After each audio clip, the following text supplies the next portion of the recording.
Fiveish Fangirls, I love you, and I'm one of the Fiveish. In fact, I'm the biggest one of the Fiveish. I am the Sixth Doctor Colin Baker, and I wish you all well. Have fun. Exactly. Uh-huh. Yes. Oh, most definitely. Yeah. And people ask it like, "Are you sure you didn't want to teach us here?" I'm like, "Uh-huh." I will be This staff. This is easy. And Yeah. I'm repping, I'm wearing my internship. Nice. Nice, very Cool, nice, cool, very cool. snazzy, Mm-hmm. very snazzy. Yes.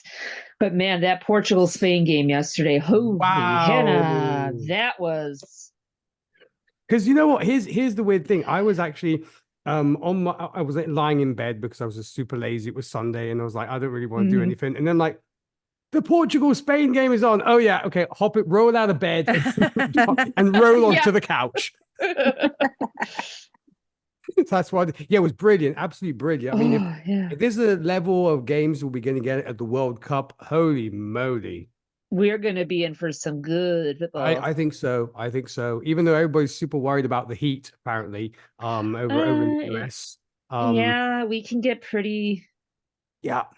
I mean, humidity is what chosen can get you. Is also the places they've chosen to host the games. I mean, even the Club World Cups, California, Pasadena in June. You're like, that's yeah, I know. Now, see, this is what they're thinking, and I know what they're thinking. Although California, they do have the added bonus of they do have the ocean breeze. Oh yeah. But you know, it's all a dry heat out here in the West, which they make it sound like, oh, this is so much better. But I've lived in Florida. I was there for the summer. I think I take. Yeah, I don't know. I don't like either one of them. I don't like the dry heat. I don't like the humidity. I don't like summer. But if you are close by the ocean, it makes it a little more bearable. I think a lot of teams are hoping they don't play in Mexico because of the heat. Ugh. A lot of people are really hoping they get to play in Canada, in Vancouver, where it might be actually. I would too, because Mexico, it's just. See, in Utah's weird because we've got the northern part, which gets all 4 seasons, really, really cold in the winter, really, really hot in the summer. And then you go to the southern Utah, closer to Arizona, and wintertime is gorgeous. You'll love it. Summertime, it's like, 110, 120. And then, you go further south into Arizona, and that's like, why do people live in Arizona? Like, you die. Good point. And then Mexico is, even worse. But again, ocean. No surprise. Last time we had the World Cup that was in Qatar, they decided to play in the winter. Yes, that seems like. Granted, the stadiums were air conditioned and everything else, but they're like, there's no way we can have everybody coming over in summer in Qatar. No. And I bet whatever trees are there, they are man-made or man-planted and cared for, just like they are out here. Like where I grew up, if there were trees, they were ones that people had planted and watered themselves. Oh yeah, they do not grow spontaneously. Oh, I mean, my sister every now and then goes. I mean, they want to literally plan on living there, but they took my niece, my sister, her husband, and my niece went to Dubai. They spend their days in air-conditioned places. They don't go out. I don't blame them. I don't either. They're either poolside or going to shopping malls where it's air-conditioned, because outside of that, you're not going to want to go outside of in Dubai right now. No, you do not. And, this time of year where I am, it's like, no, we're staying in the house. Even though kids, I know you want to go to the park. I know you want to go to the splash pad, the pool, or whatever. We'll do that in the morning because I am not sitting out here. Nevada, I guess, is the same kind of deal. I mean, I was talking to one of my mates yesterday when this was ages ago. He went with his family to Nevada they went to Vegas, and he was like, we spent most of the time in the casinos. I put one foot outside and I was dying of heat, and I was like ran back into the casino. That is the trick of Vegas and Reno, anywhere there, because Nevada, most of it is. I mean, there's like little tiny towns all over because we ranched in northern Nevada for certain parts, but it's like Vegas and Reno, they have their casinos and they're air conditioned and they just feel great. They've, you got your drinks and your buffets and they just keep you in there, because if they were anywhere else, that wouldn't work. Just keeping them stuck in the casinos. But yeah, the Great Basin. Oof.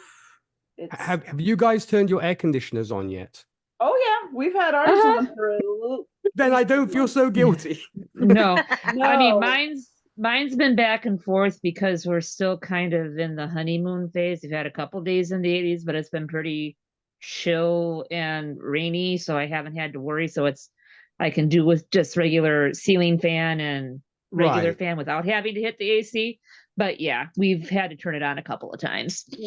Ours is going to be on, and it's been on for at least a month and a half, and it is not coming off until October. Yeah, I don't blame you. That is just how it is here.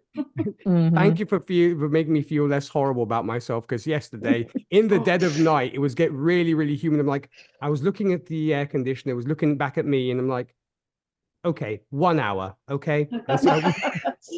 When I was growing up, we had a swamp If I start cooler. sneezing, I'll get up and turn it off. Yeah. We had a swamp cooler, and I mean, at the time when I was a kid, I was like, I will stand under here and just sit there. And then I go back home and my parents have a swamp cooler. But after like central air, I'm like, oh, this makes me feel gross, and I hate it. But that was what we had. Mm-hmm. And now I'm like, central air, gimme. Uh-huh. Oh, yes. All right. Are we ready to push go? live? Yep. Yes. Oh, we live. We're talking about air conditioning. Not yet. We're just on Zoom. We're not live yet.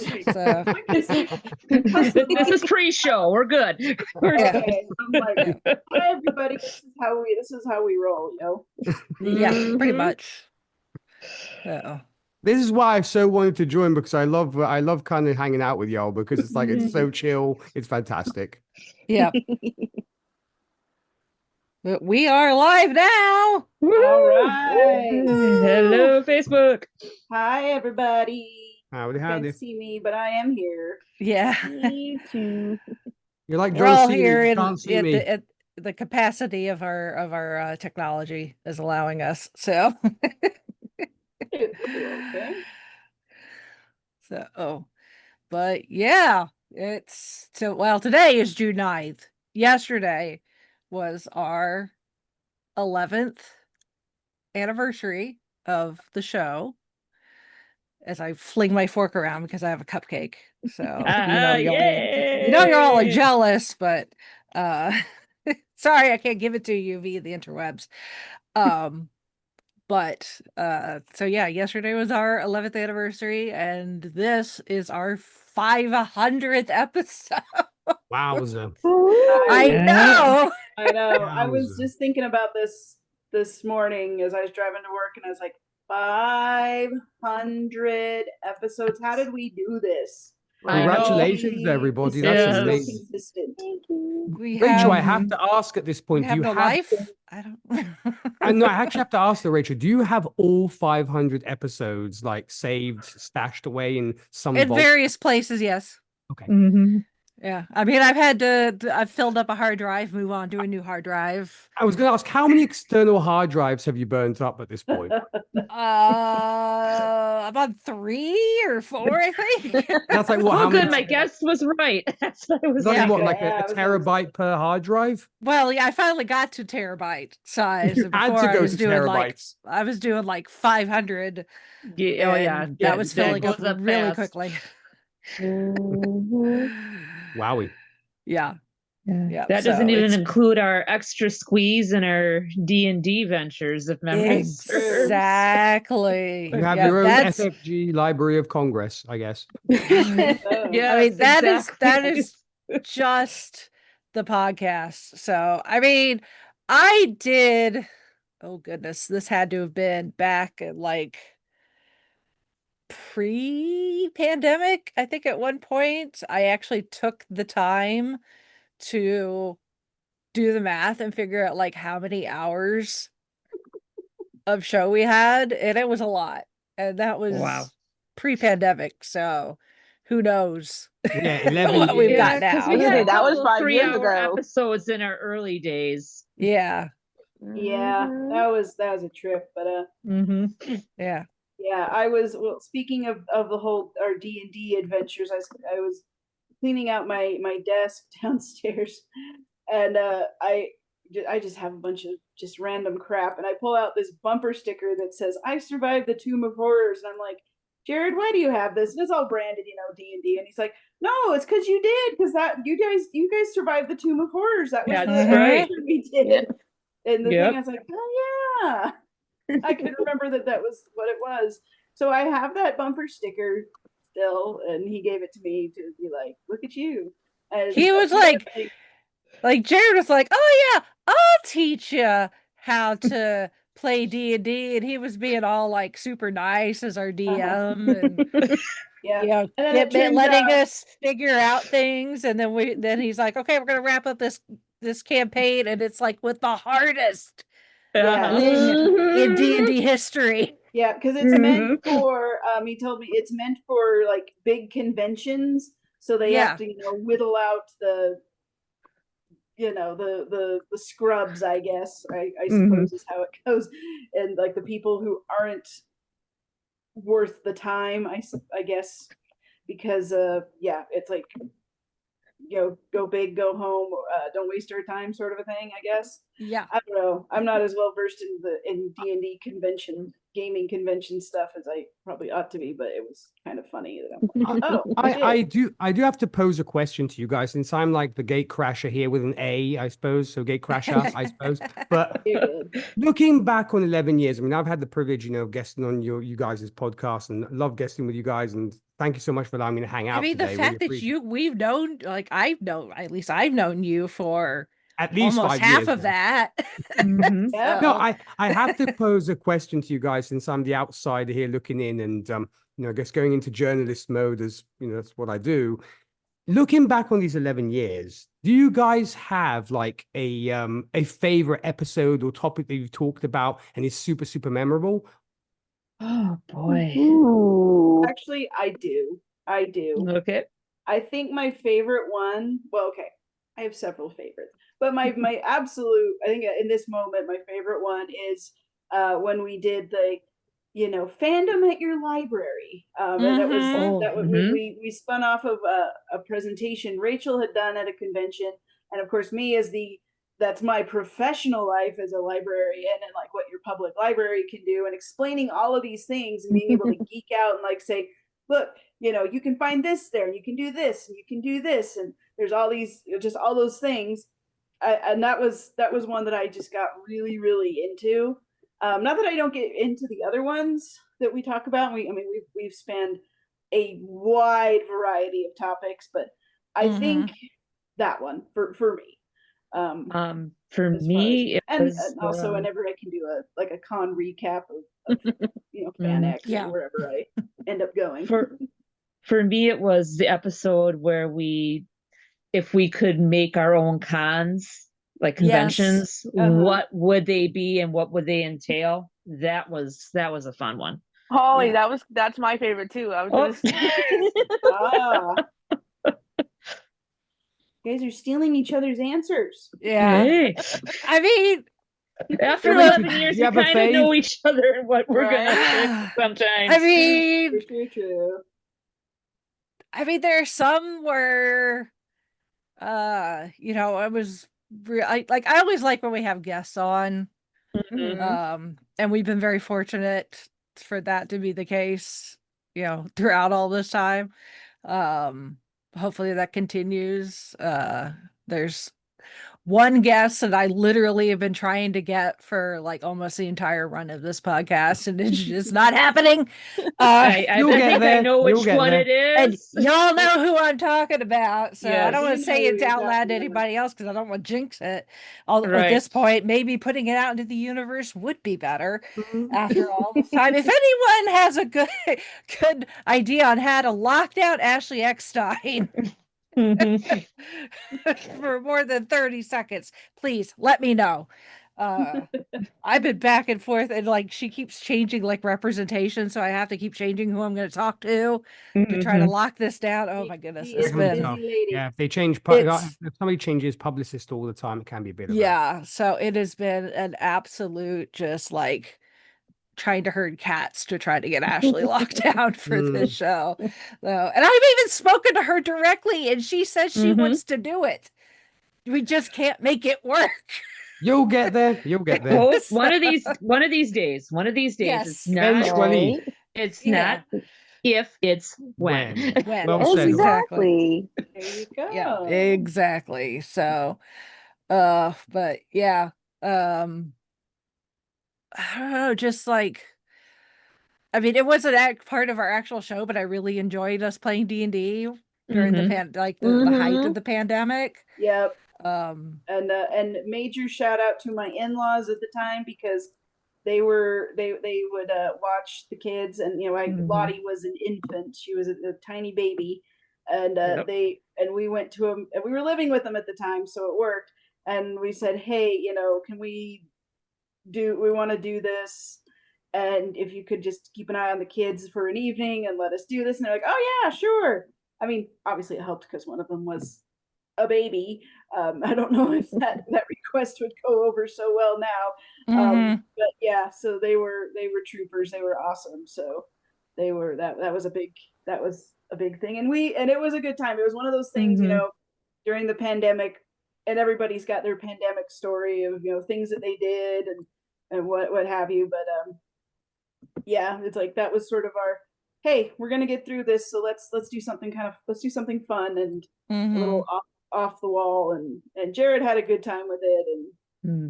And yeah, he was like, I'll do another one for you. And I'm like, hey, we got, now we're not in the situation where like, hey, your mom and dad are just in the next room and they can take the kids downstairs and watch a movie. We'd have to actually plan this out. But but as they get older, we might be able to do finagle something like that. Yeah. I mean, I was so happy of, as I say, you never forget your first time. And I will never forget my first time when it came to being on the podcast with you guys when we discussed the Doctor Who movie, which was perfect. Oh, that's right. Yes. Because we're all Whovians here, of course. And that's what brought what brought us all together. Exactly. That's the impetus of the podcast. So I love the fact that I had the pleasure and honor of being able to hang out with you guys when we talked the Doctor Who movie, and that was a great time. And of course, I remember when Charles and I joined you guys to discuss Wonder Woman as well, which was fun. That was a great time as well. So always good times. It's and I'm so grateful to this podcast, I have to say, because of course today we're celebrating this podcast. So I'm super grateful to this podcast, I have to say, because one, if not, I would not have met all you wonderful people, and secondly, Rachel would not have been a co-host on Gold Standard with me, so I'm super grateful for that. And it all came through Holly, actually, because I think Holly and I hung out once again. It's all about Doctor Who. I think was Next Stop Everywhere. I think it was Holly. And then you and I talked, and I think I wanted to have you on for Happiness and Darkness. That's correct. And then it kind of the whole cross-pollination thing happened, and then I came over to you guys. So it seems like Doctor Who kind of brings everybody together, which is a wonderful. Yep. Very, very much so. So yeah, and we were very fortunate. We've been very fortunate that the way this show started was online. That's how we all met. That's how this all started. So when things like the pandemic happened, I know so many other people in the podcasting space that were like, we can't get together. How are we going to make this work? And people are like, what are you guys doing? I'm like, we're doing the same thing we've always done. Nothing's changed. Yeah. Because I remember thinking about that. I'm like, we were pandemic proof before it was even necessary. The way we met, and we're all in different places, different time zones. I mean, I had to basically take this whole past year off because of my son's bus schedule and getting him to school, and that affected my husband's work schedule. And by the time he got home from work, it was like bedtime for everyone on the East Coast. So it's kind of like, well, I'm sorry guys, But I jumped on when I could over the school year, and we'll see what this next school year comes up. But it's like I'm still part of it, and I still keep tabs on it, and still, we all just we're just kind of like, hey, we worked through it. All the life changes and things going on, moving and life events that we've all separately Gone You guys were 6 years in when we started Gold Standard. Yeah. Yes. Yeah. That sounds right. Yeah, because what Gold Standard? What is Gold Standard? What is our official anniversary? With the 11th? Yep. Something like that.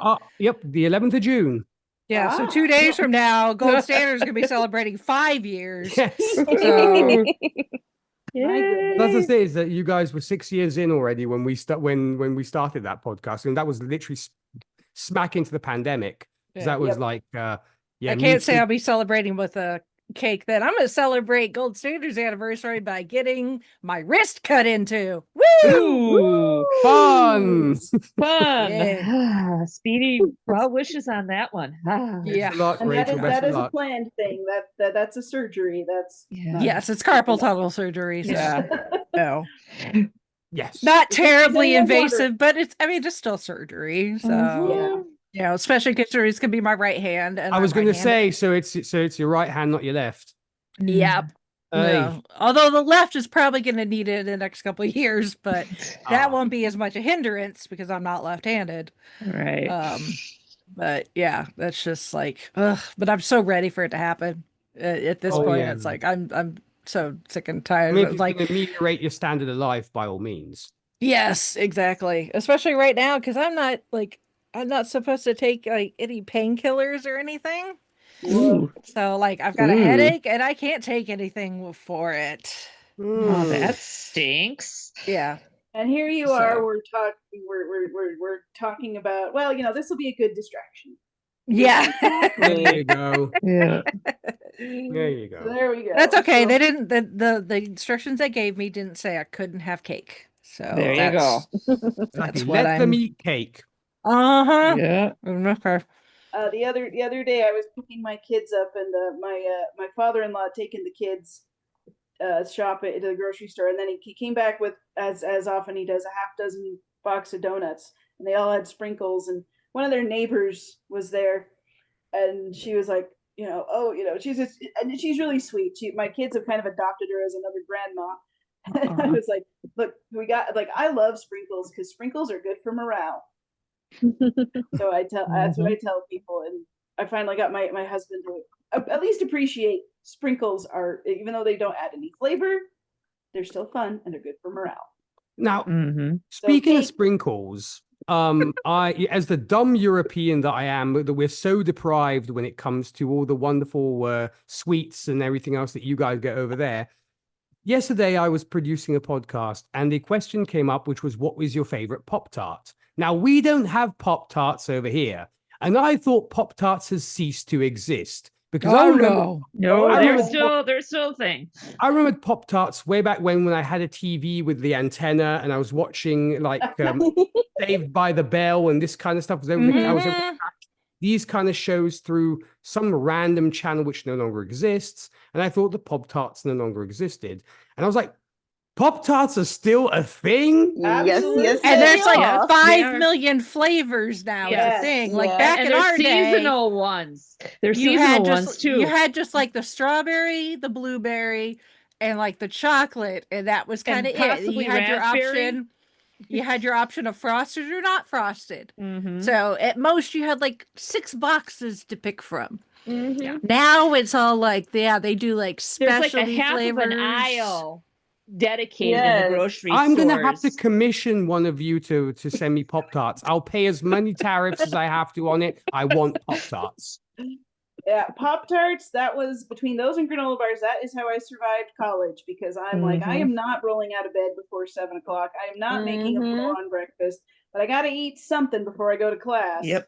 And that's like, and Pop-Tarts are a little cheaper than the toaster strudels. Let's just put it that way. I totally want Pop-Tarts now. Yeah. I mean, I need them cold. I just throw them in the bag and eat them. Like, I got to rush. Yeah, you don't have shuttle. You don't even have to pop them in the toaster. It's just open and don't.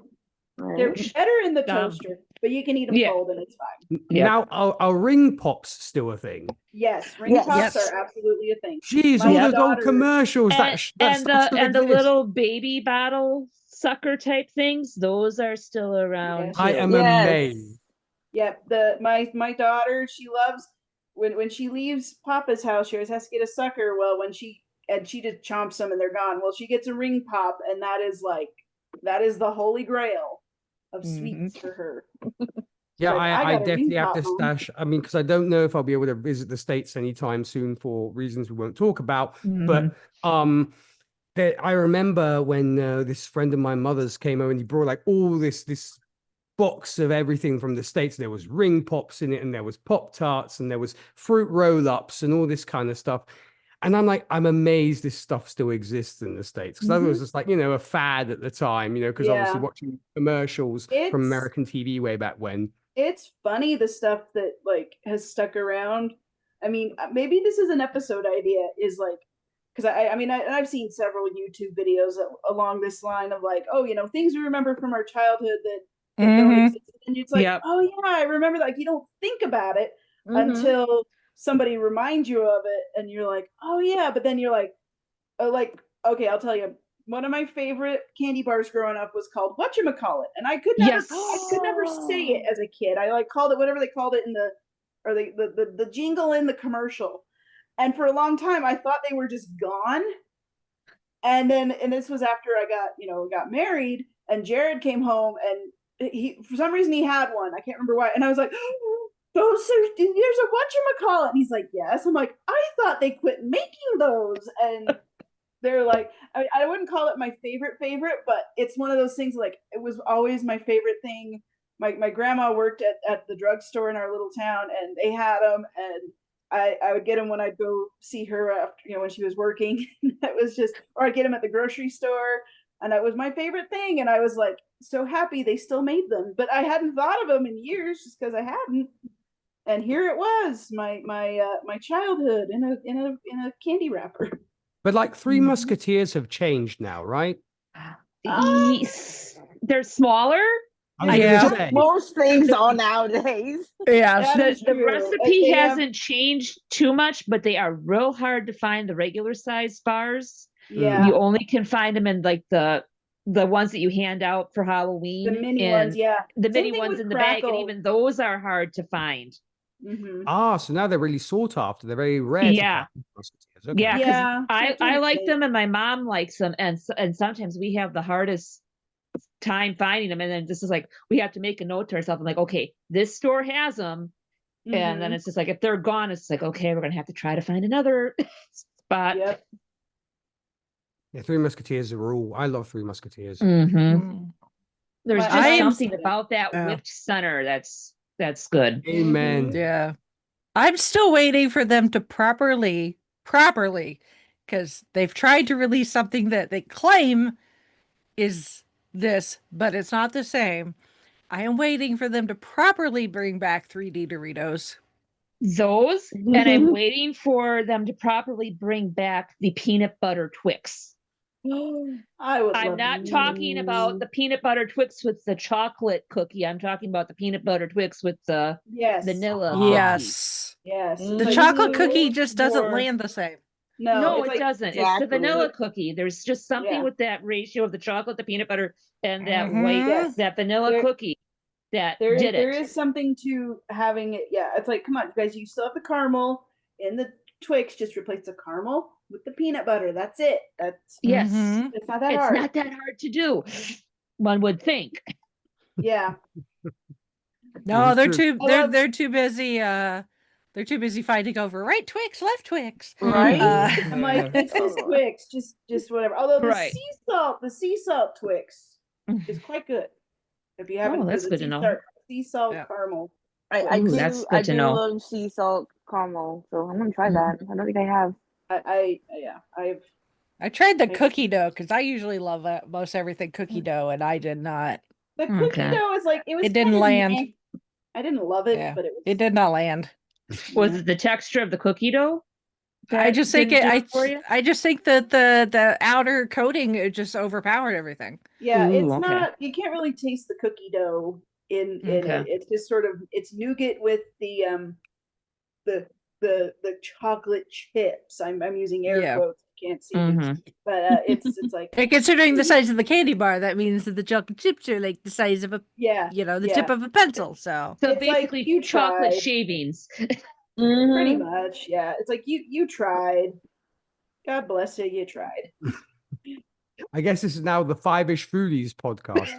I guess so. Right? We got talking about all our favorite candy and Oh. treats and sweets and things. Because somewhere Lou Mangello is smiling. Yes, yes, Right? that's what I was about to say. Yes, our quote, not official top 10 of candies. Yeah. But then there Yeah. was this one flavor I discovered because there was a time when I was like eating these energy bars and they were coming from the States and I don't grenade bars, I think they were called. And Okay.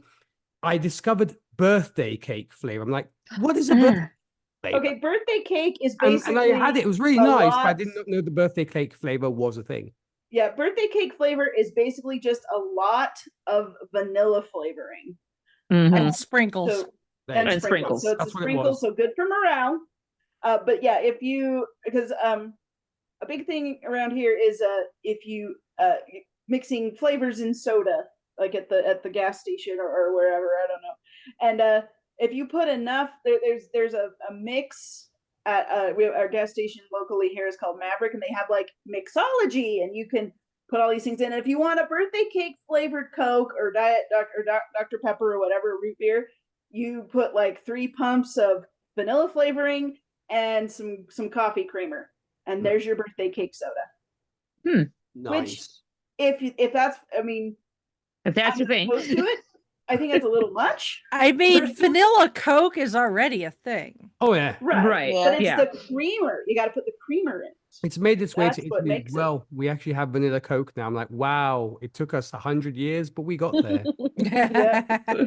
Yes, we did. Oh my. Jerky is still slow, but hopefully eventually we'll get there.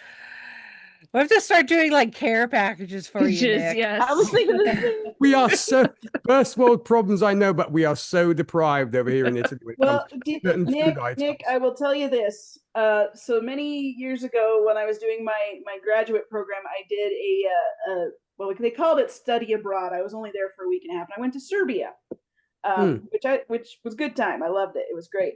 I discovered orange Fanta, which we have Fanta here, but it's a little too sugary. And Yep. but in Europe, when I got the orange soda, orange Fanta, I was like, you guys, this is a revelation. This was same for me in Spain, Chrissy. Yeah. Same for me in They Spain. changed And I've tried to do it like slightly. with the diet version, and it's close. It comes close with the diet version here, but it's not quite the same. There's something they put in it or don't put in it, and it's a little more. It doesn't have that crisp bite. Yeah, it's got a that you're really used crisp, to. and so don't feel too bad for us because you've got that delicious orange Fanta. Yeah, I guess. Oh, good times. It's like having soda in Mexico. Yeah. Yeah, Like I had when you were in Spain, what did you experience in Spain? the whole gamut, because I spent 5 months over there as part of my university schooling.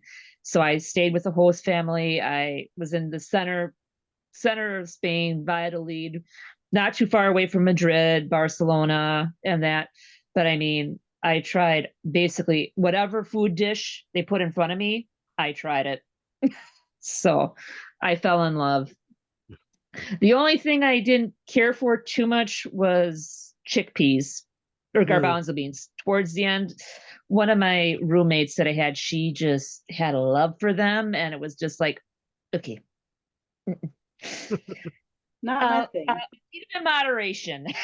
Now I can eat them again, but at that time I was like, okay, if I ever see another garbanzo bean. So how do you feel about hummus? Hummus, that'll eat. I know what that is. Hey, it's good. It's so good. It's so good, and it's broken down, it's mashed up, so I'm fine. We're talking the whole garbanzo bean. That was after a while, it was just like, even my host said a couple of times, it's like, he would even say, and he would say it sarcastically, like, "Hello, garbanzo beans. It's been a long time since I've seen you last," and it was just the day before. And my host mom was like, "Okay, you two can eat as little or as much as you want. We'll save it I am for not going to participate. we'll save it for roommate." I mean, do you guys have like kebab places, like sort of Turkish or yeah. like Arab ones, with like where you have the whole kebab like wrapped up in like almost like a pierogi, I suppose you could call it, where you have like basically there's the dude who kind of like cuts the meat from this rotating thing, which is like a mixture of chicken and lamb and what have you. And you pop it into like your, it's like a pita almost rather than a pierogi. Yeah. And then they slap on yogurt and spicy sauce and onions. You guys have that in the States? Yeah, There's I know there's a restaurants that couple. have it, yeah. I know there's a couple places where I went to school. They've got something very close to it, and then I'm sure probably like down in the Milwaukee, Green Bay area, Where you have more of an Arab population, I guess. Right. Yeah. Yeah. I know there's some places in just outside of downtown Salt Lake that are like, they have those kinds of restaurants. I haven't actually been to them because it's like it's one of those things like I will get there eventually. It's really good. I highly recommend it. That's what I had last night. It was really, really good. Okay. Yeah, because I've seen them advertised. I'm like, I need to try that. But we have a lot of Indian restaurants that I was introduced to when Jared and I were first dating, and I'm like, oh gosh, this is actually really good. And I for a long time I thought I don't do spicy. I am like the stereotypical, I can't white girl can't do spicy all that well. Rachel knows I miss a good curry. She knows this. Yeah, but then like I gotta find the right curry, and I'm like, okay, this is heaven. This is great. But yeah, it's like you have a good naan. Oh, it's very soulful. I love naan. It's very soulful. It's just everything that goes with it. Yep. Yeah, it's like I gotta have just this the right amount. We're good. So yeah, we've got a lot of different kinds of places that yeah. Also, kebab, Indian food, Thai food. There's one place near where Jared used to work that's really good Korean barbecue. Yeah. That sounds nice. Yeah, we've got one of those Korean hot pot barbecue places. Oh, where nice. It's like you have the grill like it's built into your table, and you grill your meat right there. So good. Times. You can also do like your own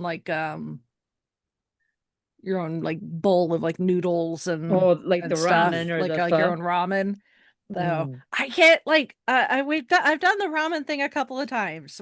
Chauncey and I went to last time we were in San Francisco, we went to their I guess their equivalent of Little Japan.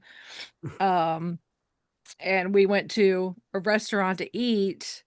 And I did my best to get there, but there's something about the ramen that I just I end up wearing most of it instead of actually eating it. I cannot seem to get it into my mouth. Were you using chopsticks or were you using like a spoon? Both. Both. Oh boy. Yeah, I can't. But for the life of me, I just could not. I end up wearing most of it. So I'm more of a spoon person because I know I don't have the dexterity. I can't use chopsticks. No. Yeah, so last year, even with the rubber band trick, I'm still okay. And I'm a drummer, for crying out loud, and I can't handle chopsticks. So funny story. Last year when I was doing the anime convention for teens with my library, I was on the committee.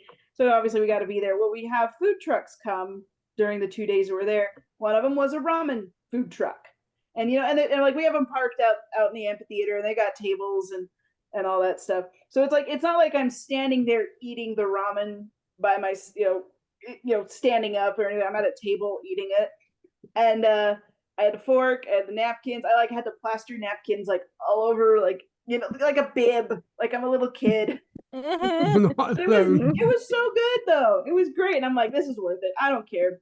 Right? I don't care what these Yeah, teenagers. Chauncey's like, you need to finish it. It's rude if you don't finish it all. And I'm like, I'm trying, but I'm drowning in it. Well, there is a rule over here. I don't know if you guys get the same thing when it comes to all you can eat places, where if you don't finish what's on your plate, you have to pay for it. I've not heard of that. I haven't heard that either. It's usually it's like sushi places, or which are what place. I'm a big fan of sushi, and so there is this thing. It's all you can eat. So obviously you pay a fixed price. Obviously you have to, if you buy alcoholic beverages, you have to pay those extra, obviously. But the thing is, if you order stuff and you don't finish your order, they have you pay extra for it. And in fact, there've been crazy stories of people literally piling stuff either into their lap or something and throwing it into the bathroom or something, so they don't have to pay for it. But yeah, that's the rule. Is that if you have to fit, and it's literally stated on the menu, whatever you order, you have to finish, which I think is good because it's not a waste of food. Yeah. Right. So I guess my question is, do you guys not have doggy bags? I ordered this, I'm not going to finish it, but I'm going to take it home and have it for lunch tomorrow. They carry those in certain places. In certain things they've recently introduced that, because I think once again, because you don't want to waste food. So they do have that now. They're starting to introduce that concept of doggy bags. In fact, I remember when my head of PR was actually from Minnesota, we went to this one place. I took her out for dinner and we went to this one place, and she was like, this is so good, but I can't finish it. And she's like, can we do a doggy bag thing? We asked the waitress or whatever. She's like, yeah, you can do that. No worries. And that they've been doing that. What is interesting is nowadays, and I was actually talking about this with my mother about this, is in restaurants, usually over here in Italy, you will sit down in a restaurant and you will automatically have a bread basket, or rather thing with bread in it, because we're big people. Yep. Now they don't do that anymore. They literally, because you'd fill up on the bread first. Yep. Yeah, they now literally bring you a bag with the bread in it. So I wonder, I guess once again, maybe it's because of waste, or I don't know, but they're like, don't eat your bread because you won't have any room for dinner. Granted, because obviously the restaurant loses money on that. But these days they bring you a bag before you would, or maybe it's hygiene possibly as well, because maybe the bread is not as fresh. So what they do on your table, you have literally a centerpiece with your bread in it. So to have bread and all sorts of breadsticks and everything else. Now they don't do that anymore. They literally throw you a bag and get on with it. Yeah. And then in the little town where my parents live, we went and visited them last weekend, and the Mexican restaurant there, they're like, we went and go sit down, here, have a bowl of chips and salsa. So we filled up on that before. Now, they're like, here, it's part of the experience, is you have your bread, your chips or whatever that you're having, and then if you don't finish, well, then you take that home, and like I said, that's lunch for tomorrow. Yeah, because my brother-in-law literally embarrassed us when we were in the States, because that's what he does. But anyways, we were in St. Louis, Missouri, and we were at a restaurant, and he's a Southern Italian, and Southern Italians are all about bread on the table. There was no bread on the table. It's like, why isn't there bread on the table? And so what did he do? He got up, went into the kitchens. Oh no. He's like, why isn't there bread on the table? Like, do you mean like a sandwich? Like, no, just regular bread. I'm like, Fabio, this is America. It's not Italy, please. In the end, they literally came out and they said, do you want us to cut you a roll of bread? It's like, okay, fine. They literally cut a roll of bread for it, because he was just not used to not seeing bread on the table. That sounds like, I will cut you, talk to a toddler. I will cut you a roll so you can have bread. Yeah. Is that okay? Yeah, my sister was so embarrassed, like, I can't believe my husband is doing this, but that's what happened. I mean, a lot of places here, like if bread is a thing, it's not just the bread. It's usually our Italian restaurants. Yeah, they tend to be like garlic, butter and garlic. They're usually good for like, if you've got a dish with a lot of sauce, Mhm. you can, Right. it helps to sop up the sauce. Mhm. In other places, they're rolls, and you usually get like butter. Right. Here in the Midwest, it's usually cinnamon butter, actually. Right. If you Depending go to on like a the Texas Roadhouse or something like Yep. that, where Oh, texture. but those are just little clouds of just or if divine you happen to go carb. to a No, certain yeah, seafood Give it place to me with now. their biscuits. yeah, the cheddar Which are biscuits. All right, biscuits. R.I.P. Right, Oh, you they're read still Lobster. there, but not as what they used to be. Yeah. No. Although then they started selling the mixes in the grocery store, so you could make Yeah. the biscuits at home if you want. Now they even have ones that are pre-made that you can heat up in the oven Oh. in the freezer Ooh. sections. Yeah, Even better. I tried. I just bought one box because a little on the pricey side. It was like just to try it. Mhm. Not bad. Yeah. Not bad. Yeah. Because usually it's just something to like keep your hands busy, I think. Because Mhm. you're Yeah. waiting on the Yeah. person to come bring your drinks and then take your order. And That was always the thing when I was a kid. It's like I like going out to eat, but it takes so long for my food to get here. So, when you're a kid, they give you crayons. When you're an adult, Right. they give you bread or something to fill up on before your food Mhm. actually gets there. Mm-hmm. Oh yeah. So yeah, anyway, so this has been our 500th episode, and we've been talking all about food. 500 different types of food. Right? I know. This is why I love hanging out with you guys and crashing your parties. This is why I love it. We are some of the most random podcast people. Yeah. Sometimes I'm like, do people even enjoy listening to us ramble about nothing? I do. I certainly do. Nick is a fan. Yeah, you guys keep me company every now and then when I go grocery shopping, and you guys like my. Aw. As I said, I've often been considered a crazy person because like you guys make a joke and I laugh out loud. I'm like, ha! When I'm picking up something, like, you need help. It's like I'm in the produce section and laughing about this thing, and I'm they're like passing, and I'm like "Yeah." scanning my items, and I suddenly burst out laughing. Like, okay, we're just gonna walk away very slowly. Yeah. Don't make any sudden Like, moves. sir, is everything okay? Like, it's okay. It's just my friends. I'm like, I've got headphones on. I hear voices. Yeah. Hey, at least you've got headphones on. Yes. I've noticed this thing where people just now they're like, "Oh, I can watch my video," and so everybody can hear it. And I'm like, Yes. Oh, So yes. annoying. That is And so sometimes annoying. it's just like, and sometimes what they're watching and listening to, I'm like, okay, it Like, was should you just be me and one listening to other that in person. public? There are children Right, here. yes. Thank you. Right? I was thinking to myself, I was like, you're lucky that nobody else has walked in yet. And it's like earbuds, headphones, don't get to them. So yeah, I think a matter of What? respect as well. In That a sense, just too. plug in your earphones. Yeah. It's like maybe somebody's Yeah. got not feeling well, is like has a I don't know, maybe in my case has a hangover and doesn't want to hear loud noises early in the morning. Mhm. But yeah, it was like it happens all the time over here, like on often on like a subway ride or on a train ride or whatever. You have somebody that the volume is like to 100. I'm like, dude, get Seriously, man. some headphones. I don't want to hear it. Or it's like a private conversation and they're listening to their vocal messages from somebody. It's like, hi, honey, can you pick up some milk and some eggs? I'm like, I don't want to know.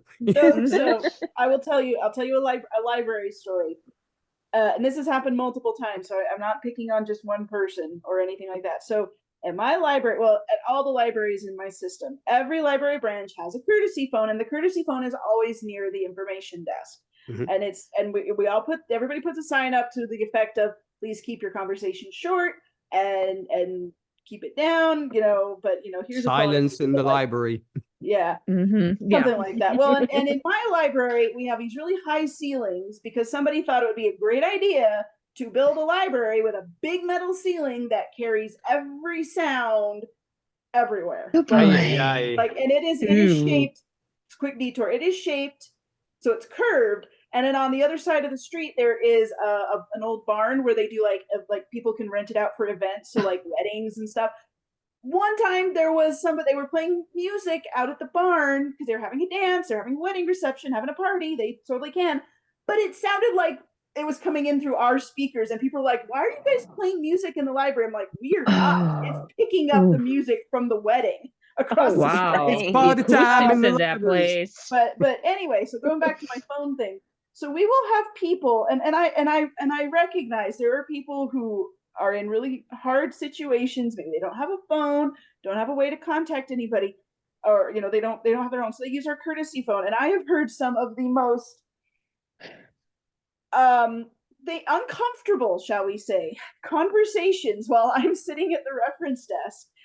And I'm like, do you really want people knowing about your court case, your divorce, your something? They're trying to call people like 2 cities over about some legal thing, or trying to get a hold of their lawyer, or trying all these things. And I am just like, and then I was talking to Jared about that, and he said, he's like, this is what you should do, because apparently somebody at a library he worked at did this several years ago. She would sit there with like a legal pad and paper and like write down everything the person was saying, like their side of the conversation.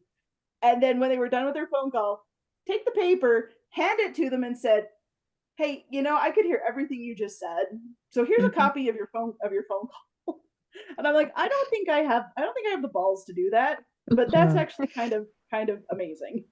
Yeah.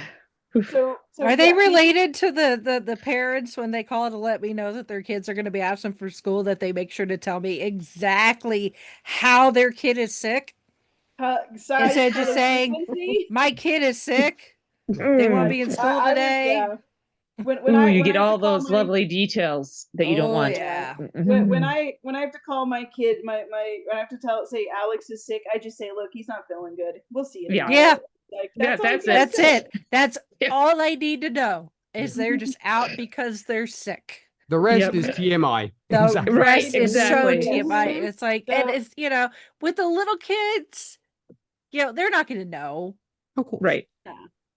But I'm in a high school. These are teenagers. If they knew half of the information that their parents are telling a complete stranger, they would die of embarrassment. It's like,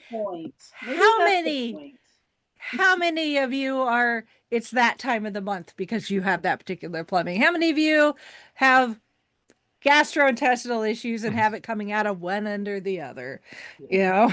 We don't need to know what the only time where problem I is. might need to know specifically what is wrong with your student is if it's an injury and they're going to require accommodations, like, hey, my kid's on crutches or moving slowly. Could you maybe let them in the front door a couple minutes early to get a head start?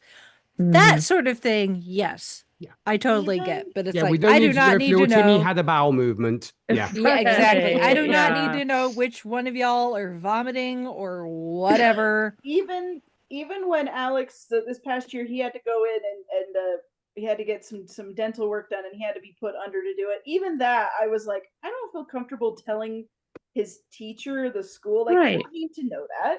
I mean, but even so, I'm like, well, it's kind of a surgical thing, and I'm like, oh, he's just getting some dental work done, and he's got to be right for it. That's So, but even that, I was like, I just can't imagine a parent would be like, I need to tell everybody my son is whatever.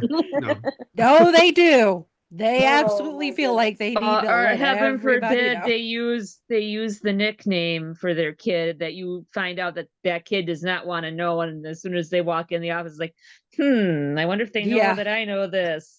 Let me use that against you. Yeah. I mean, the moms that are like, I need to pick up my kiddo. I'm like, ma'am, your son is 16. I don't think he wants to be called kiddo. Yeah. Unless we're talking about Kill Bill here, I don't think the name kiddo needs to be involved anywhere. Yeah.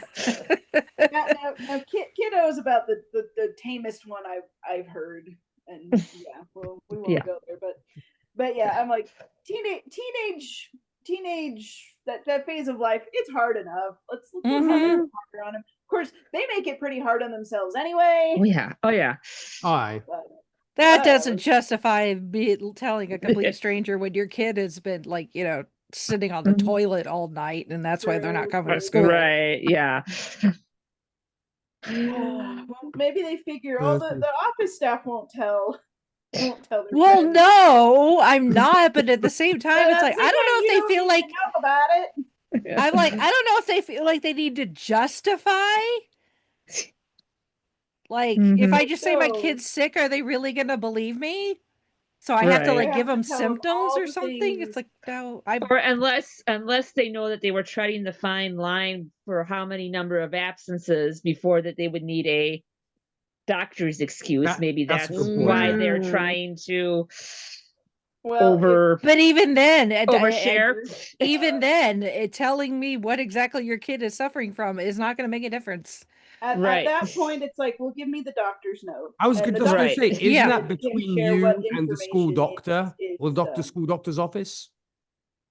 No, because even the nurse doesn't need to know unless it's something that's going to affect the kid's ability to be able to attend school. Yeah. Right. Or if I guess it's contagious or whatever it is. Right. Right. Yeah, but if it's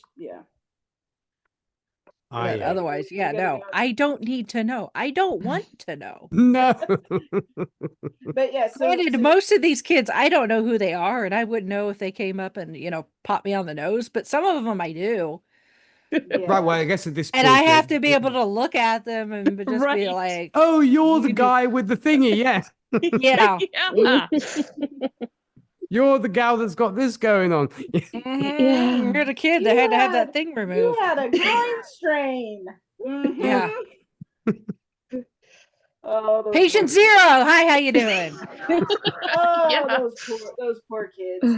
Oh yeah. Growing up is hard enough sometimes, Mhm. It is.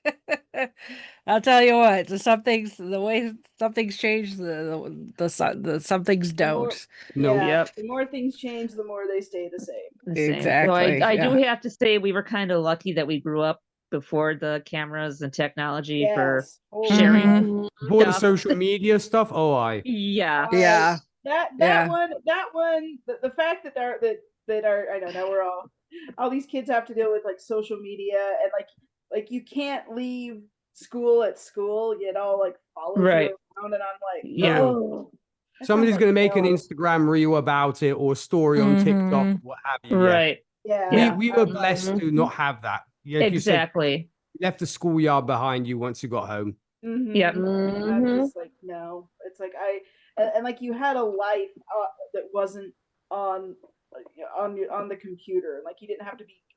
I feel like these kids, they have to be attached to it, not because they want to do necessarily, but they have to, like, they got to know what's going on, because if something happens and they get dragged into it, or their friend gets dragged into it, Oh, true. then they have to be on. It's like you're on call all the time, and I'm like, Yep. that's exhausting. I feel like that. Sometimes I'll see these students that are like on their phone, and I'm like, y'all are in school. Who are you talking to? Right.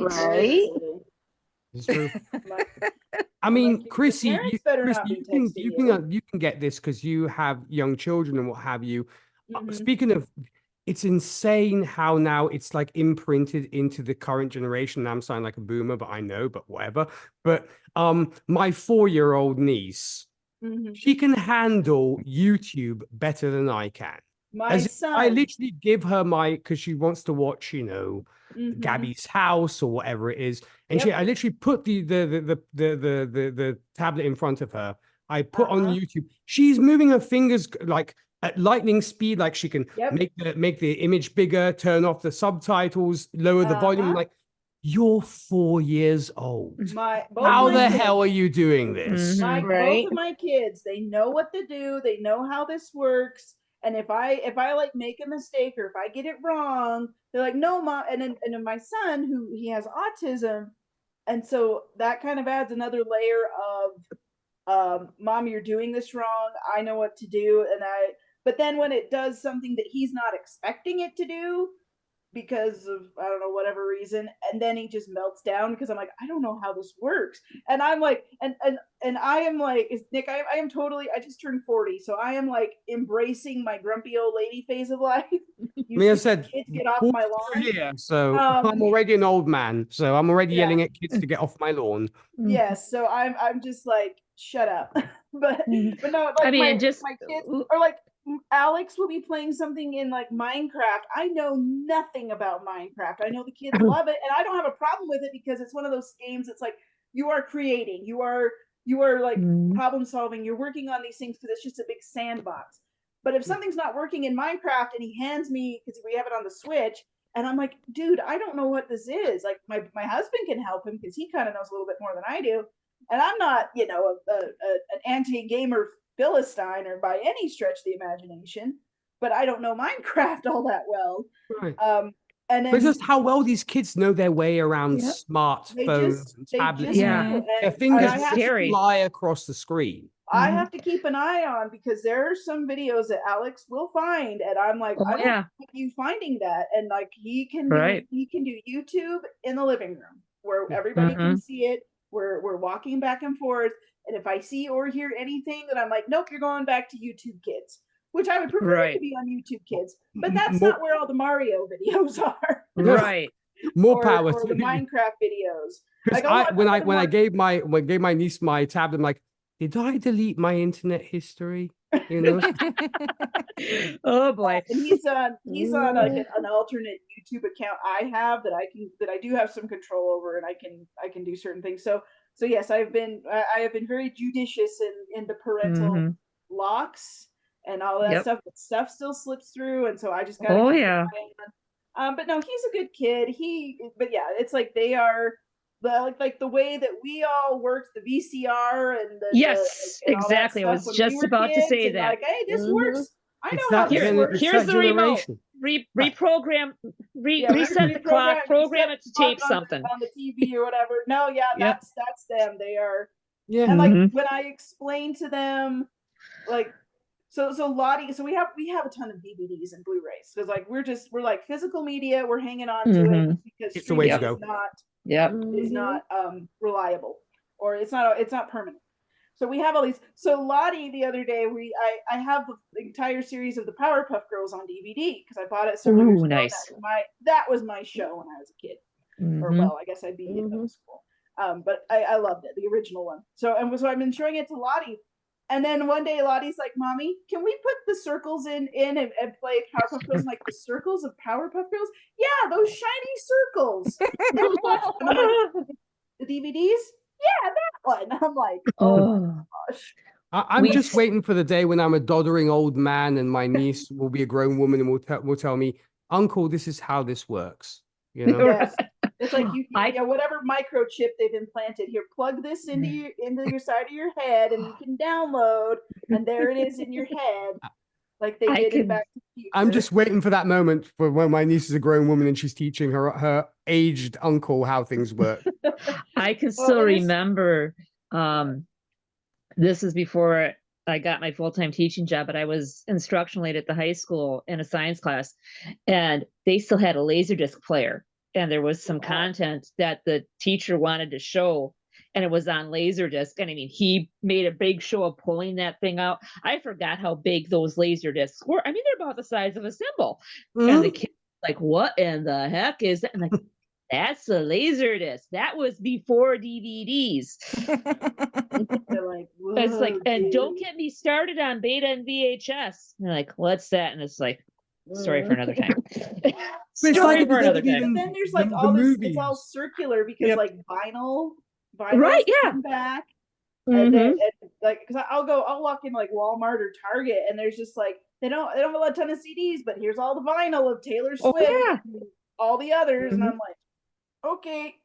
That's exactly it. It's like think of media when we're much older and they get exposed to this kind of stuff. It's like I'm imagining once again my niece watching Iron Man for the first time, which is like, I don't know, 50 or 60, like, oh, this is what you got. You were so excited over when you were whatever age. I'm like, yeah. And she was like, and she'd be like, maybe lame, you know. It's like, it's like when we watch classic Superman now, it's like, they really tried, you know. Oh, well, with Superman, it's like they really haven't been able to get it quite right since then. So true, you know. True. But I'm just imagining Iron Man, like, 30, 40 years from now, and everyone's like, well, this and is just what we enjoyed when we were your age or whatever. and it's just mind-boggling that the Beatles later on might be considered classical music, which I don't mind. But it's just wow. I mean, already Taylor Swift will probably be considered classic music by then. Yeah, that too. Yeah. I mean, I saw a screenshot someone put up of a Blink-182 apparently is considered oldies. Oh yeah. Oh yeah. I'm like, okay, I'm gonna go die now. But yeah, but then you maybe might have those. I mean, if you have maybe bands that carry on for whatever, you might have that connection. I mean, it's like I remember when I still love him with tons, Alice Cooper, and I was telling my dad, oh, the latest Alice Cooper album came out. And my dad looked at me and goes, I was listening to Alice Cooper before you were even born. So I'm like, oh. He started singing Schools Out to me, and I'm like, oh, that's right. I wasn't alive when this happened. Okay, I'm gonna go with it. Yeah. It was the same with Black Sabbath. I was listening to Black Sabbath, and my mom came in like, you're listening to Sabbath? I'm like, Mom, you know Sabbath? It's like, of course, I had the vinyl. I'm like, okay, fine, sorry. Oh my goodness. So yeah, sometimes those things you find out. Yeah. Yep. Brilliant. Or I'm finally starting to figure out what songs are my mom's favorite Beatles songs when we're on road trips, because I usually listen to the Beatles. We have satellite radio, so we usually listen to the Beatles station. And every now and again, I'll see her hand go over, turn up the volume. I'm like, okay, you like that one. Good to know. Like noted. Yes. What's your mom's favorite Beatles album, Holly? Does she have a favorite album? I don't know if she does. I'll have to ask her. I'm not sure if she has one in particular, but I think it might be one of the later ones, because like the Let It Be or Abbey Road, because every now and again when two of us starts playing, that gets turned up. So I'm thinking she's probably towards the later end. I mean, there's some earlier stuff that she'll turn up the volume to, but that one almost every time, that one's okay. Or you have the opposite phenomenon of older people getting into music that was like hip 35 years ago. Like my dad recently discovered Sheryl Crow. I'm like, Dad, she's been around for a while. So the Sheryl Crow girl, is she still going? Like, kinda, sorta, but she's not like that anymore. Another big one of his is what's her face now? Martina McBride. Yeah. And he's like, have you interviewed Martina McBride? I'm like, Dad, I haven't, because she's kind of still touring, but she's not as doing her thing anymore. My father fell in love with Martina McBride. Now it's all about Martina McBride. And George Strait is another one, because he was like, oh, this dude who's singing. He's like, I said, Dad, that's George Strait. He's like, good luck getting that legend in country. Nick. I was like, oh, is he still going? I'm like, yeah, he's not. Doesn't look like that anymore, but he's still going. He's actually, he left and came back. Yeah. So funny story about George. My ahead, Chrissy. aunt. So my aunt is about 15 years older than me, and she was like my favorite. And like when I was little, so they were still like in high school when I was little. So we go around with her, and she had all the George Strait stuff, all this. She just had. I think to this day she still has the biggest crush on George Strait. She's like, he's my freebie if he ever comes. And I'm like, Aunt Paula, I don't think George Strait is gonna come and want. Well, he's a good-looking dude. I'll give him that. She's gonna have to fight my mom. Yeah, I'm serious. But no, I actually have a really funny story about older people discovering bands that were like contemporary when I was young. So my dad, well, both my parents, but my dad really loves the show The Big Bang Theory. And that's kind of like how I explain all my geek stuff to him. But I mean, he knows Star Trek. Like Star Trek was his thing. Star Trek and Star Wars, but all the other stuff. So it's like, it's how we communicate.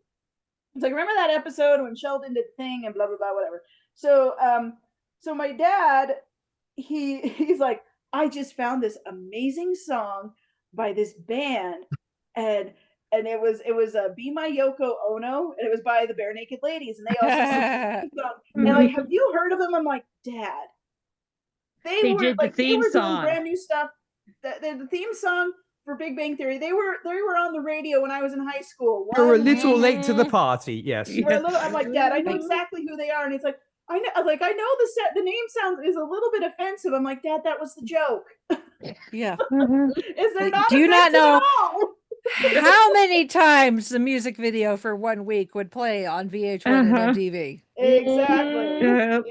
I have their greatest hits album. It's like, come on, Dad. Like, we're here now, man. Just like, it was just so funny. He's trying to explain to me who Bare Naked Ladies are, and I'm like, Dad, I know. I listened to them. They were on the radio on my way to school every morning for forever, and I love them. They're great. They're one of my favorites because they're so funny. And Rachel, you went to see George Strait live, and Taylor Swift was opening it for him, right? Wow. It was you and your mom, I believe. That was a long time ago. Yeah. But yes. Wow. Yeah. Yeah, that was before Taylor Swift exploded into. Oh yeah. Pretty much. It was so funny because when she was just getting going, like I was really paying attention to country music, and like Brad Paisley is one of my favorites. Well, Brad is awesome. We love Brad. And he's a fellow nerd, so we have to love Brad. Oh my gosh. Big Iron Man fan, apparently. His music videos, he had William Shatner in. I'm like, geez. But yeah, like his one video, was it Celebrity or no, it was online because it's like that's with Taylor Swift. And Taylor Swift is like one of the backup dancers in that one because she was opening for. That's a really good music video too. It's a great song, a great music video. Yeah, he's like, I can appreciate this. And I'm like, oh man. Oh yeah.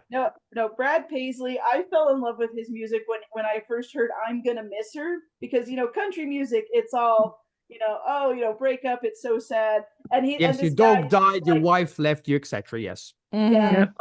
Truck broke down. That's right. The wife is like, if you go fishing, I'm leaving, and he goes, well, I'm gonna miss you. Yeah. Yeah. He's always had that great comedy thing about his song. I mean, some are really like tear jerkers, but he also has a very comedic songs, which are great. Was he the one that did Ticks? Yep. Yes. Yeah. That's Brad. Ticks. That's Brad. Oh, that one's really good. Let's see, but then he has like Whiskey Lullaby, which I beautiful. And then him and Alison Krauss duetting on that one is beautiful. Oh yeah, that one is so good. It's just yeah, I love it. And then he's done some really, really good ones, I think. But these days, I mean, we seem to be going out of that phase. Was Bro Country, which slowly but surely is dying, which I'm really glad, because it was every time the lyrical content would be, it's Friday night, you're driving down a dirt road, and of course there's a girl walking down in cut-off jeans because she doesn't have anything better to do. And what do? You pick her up, you take her off to the lake, you're making love, and that's it. It's like, can move away from that formula. As someone who grew up on a dirt road, a lot of dirt roads, you are not walking down a dirt road in cut-off jeans. There's something wrong with you. No. That is like absolutely not happening unless you're just an idiot. Which, some of the people that I've met wandering around out in the sticks, you got out here, you didn't even know it, you're an idiot. Oh no, but that's why Maddie and Tay did a brilliant thing when they came up with Girl in the Country song, when they were literally, literally coming out against this concept of the bro country movement, where it's Friday night, you're driving down the dirt road, there's a girl, you're going to pick her up and have a good time. And it was getting so monotonous because, go on the country music soapbox here, country music used to be about storytelling. And that's what was the best thing about stories, because it was like watching a movie in audio form, or it was like a mini audiobook, because you wanted to know what happened by the end of the song. And it's like, oh my God, that this happened and so did this. And there's like, what's going to happen in the next verse? Now it's become so monotonous. I mean, now slowly but surely they bring... It's corporate slop. That's corporate, and it's corporate Nashville is what it is. But, and a lot of folks who write outside of Nashville that I've talked to are like, we tend to prefer to like work the Texas Red Dirt circuit, for example, or others, because Nashville is so corporate, and we found this formula, and that's what we're doing. No surprise, the duration of songs has gone down again. Like your random song will be like 2 minutes and 30 seconds when it used to be longer. Now they're starting to go back into the storytelling thing, which is good. You still have mainstream artists which do that, but for the most part, it's like it's very, very banal lyrics. So it's like, seems like these days, if you want to sell, you can't do the big stories. And I don't think that's necessarily the case, but it seems like we're starting to go back to that. I often go to Luke Combs's Where the Wild Things Are, which is a fantastic song because it's actually a story. I did not realize that it was at first, because I was just doing the charts and playing it. One day at the supermarket, I was listening to it. I'm like, what? His brother died? What? We're having a party? What's going on here? But it's a really, really good song though. Luke Combs is brilliant in that sense. But the other ones, like I like you, you like me, we're a happy family. So it's like, no, let's do something else. Right.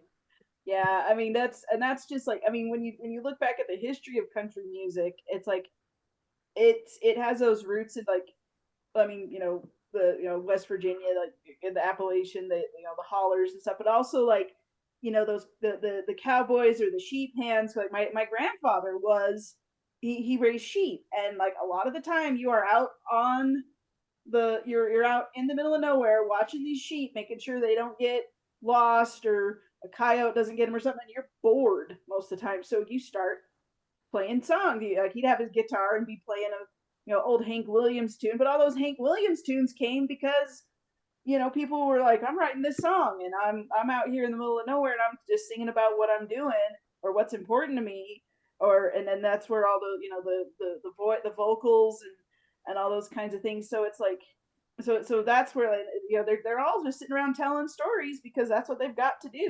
That's what it is. Hank Williams Sr. was Hank Williams Sr. was an absolute genius. I love so much. Don't care for his son, but that's for other reasons, because he was very rude to me personally when I interviewed him, but that's another story. And I'm like, just remember you have Junior at the end of your name. Right. Yeah, true enough. But yeah, no, Hank Williams, and just I just remember because my like I said, my grandpa, he played and a lot. We've got some video of him just playing, and just at the house, not anything really big or ostentatious, but it's just like it's like all those that kind of that tradition of music that actually means something to a lot of people. And it totally. I think if a song can tell why it is so popular and why it resonates with people, and like you said, Nick, that storytelling aspect of it. I'm glad it's coming back. It's starting to come back, and I will say I kind of got disillusioned with it a bit because, like you said, it was just kind of this same old. It wasn't. It was like it was too much trying to be pop or trying to be something that it wasn't. It's like, look, we've got pop, we've got R&B, we've got rock and roll, and there's some rockabilly or rock, country rock, that kind of thing, and that's fine. But it's like, be country, be what you are. Don't try to be all these other things, because that's not why people gravitate to you. I mean, you can experiment for sure, and you can do some new things. Right. That's the case for a lot of professions. Well, yeah. Or the CMT Crossroads. I love those. I could say that of so many other things that we talk about, like, whether it's movies or shows or genres. It's like, do not like one thing I like. Okay, I like romance novels, like whether it's fantasy, romance, contemporary, historical. I like it. I like a good love story. I like a good happily ever after. But I feel like there's this undercurrent in romance where it's like, well, we have to be intellectual and we have to be this, we have to be this. Like, look, you're fun, you're fluffy, you're something that is going to cheer somebody up.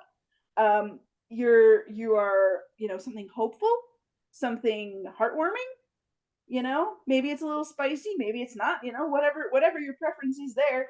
It's like, just be what you are and be what people love about you. Don't try to like, oh, we got to chase this other group because they think that we're somehow less than. It's like, well, let them think you're less than. Who cares? You've got your audience. You got your people that your readers that love you. Just how you are. Just be that. It's like we're not trying to, win a Pulitzer or anything. Just tell a good story. Mm-hmm. And that.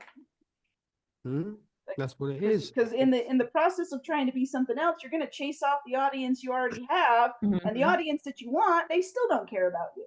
Right. So, anyway, that's my soapbox. Take that, if there's anyone in any entertainment creative industry out there listening, just be what you are. People will love you. The right people will love you. The ones that don't. Stick to your guns. Be yourself. Yes.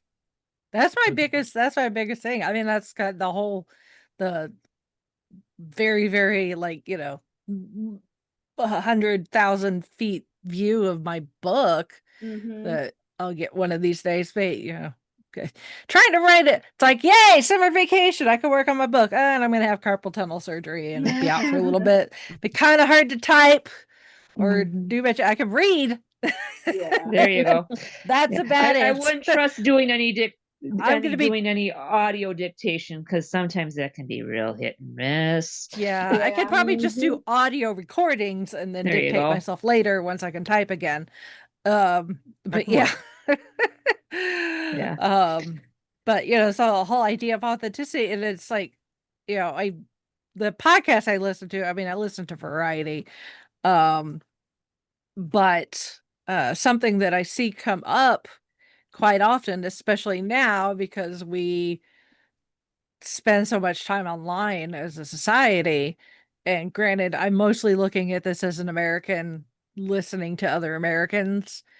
It's going to be different in other parts of the world. But the idea that nowadays, people want there's some people that when it comes to social media, they could take it or leave it. That's fine.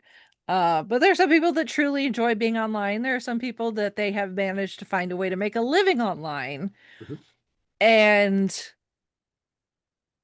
what we see is people who, go viral or, for whatever, they start to become noticed by a significant number of people.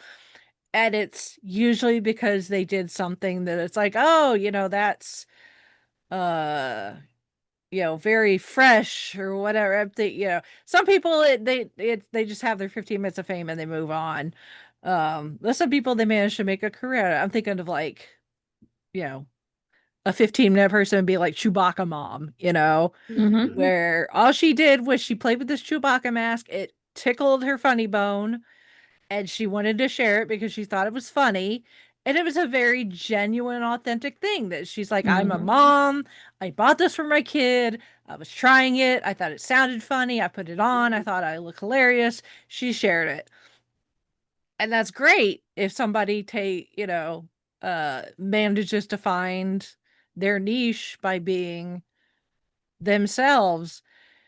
But the damned algorithm. That's a it big all point. comes back to the has changed algorithm so much, and it makes it so hard because the algorithms and the algorithm is what gets you seen, and not just by people but by potential sponsors, which is how you make your money.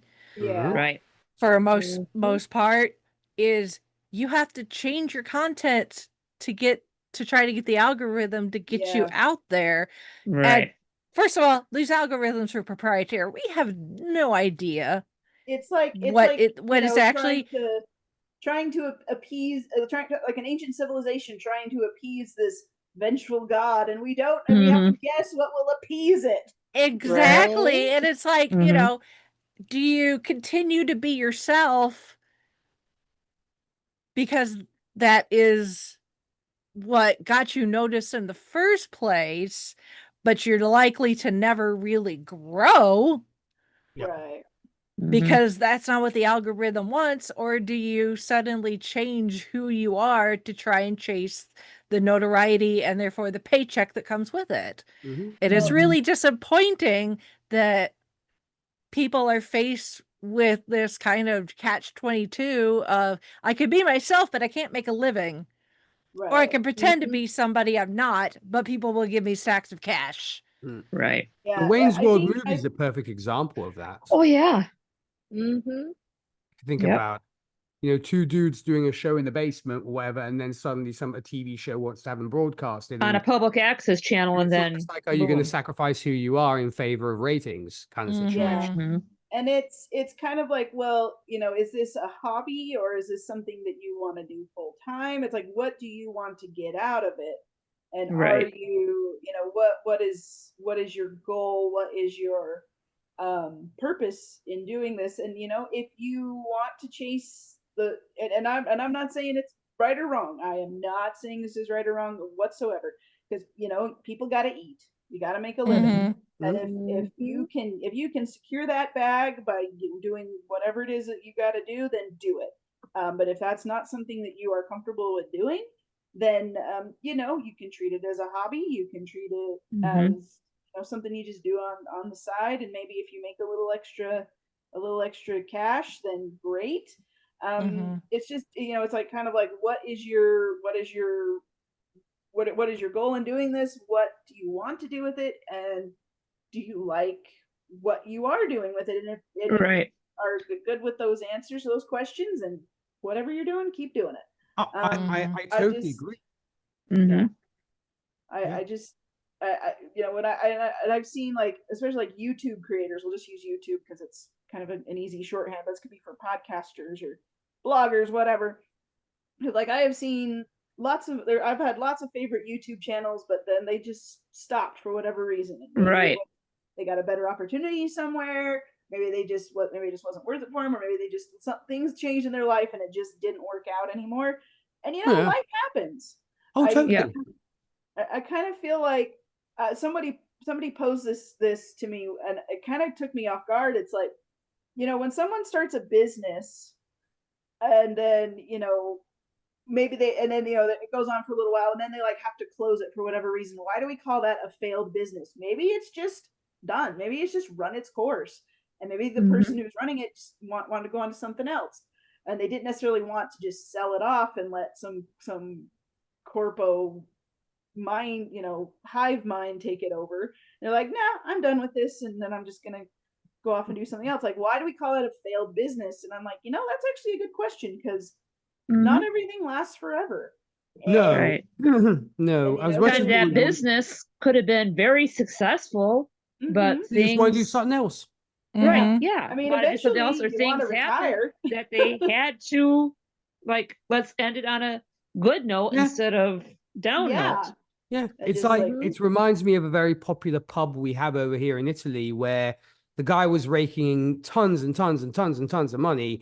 And what did he decide to do? He decided to sell the pub and move to a remote island because he wanted to enjoy his time off with that. Now, there is a question I wanted to pose to you guys, because I don't know where this is a thing over here, over there.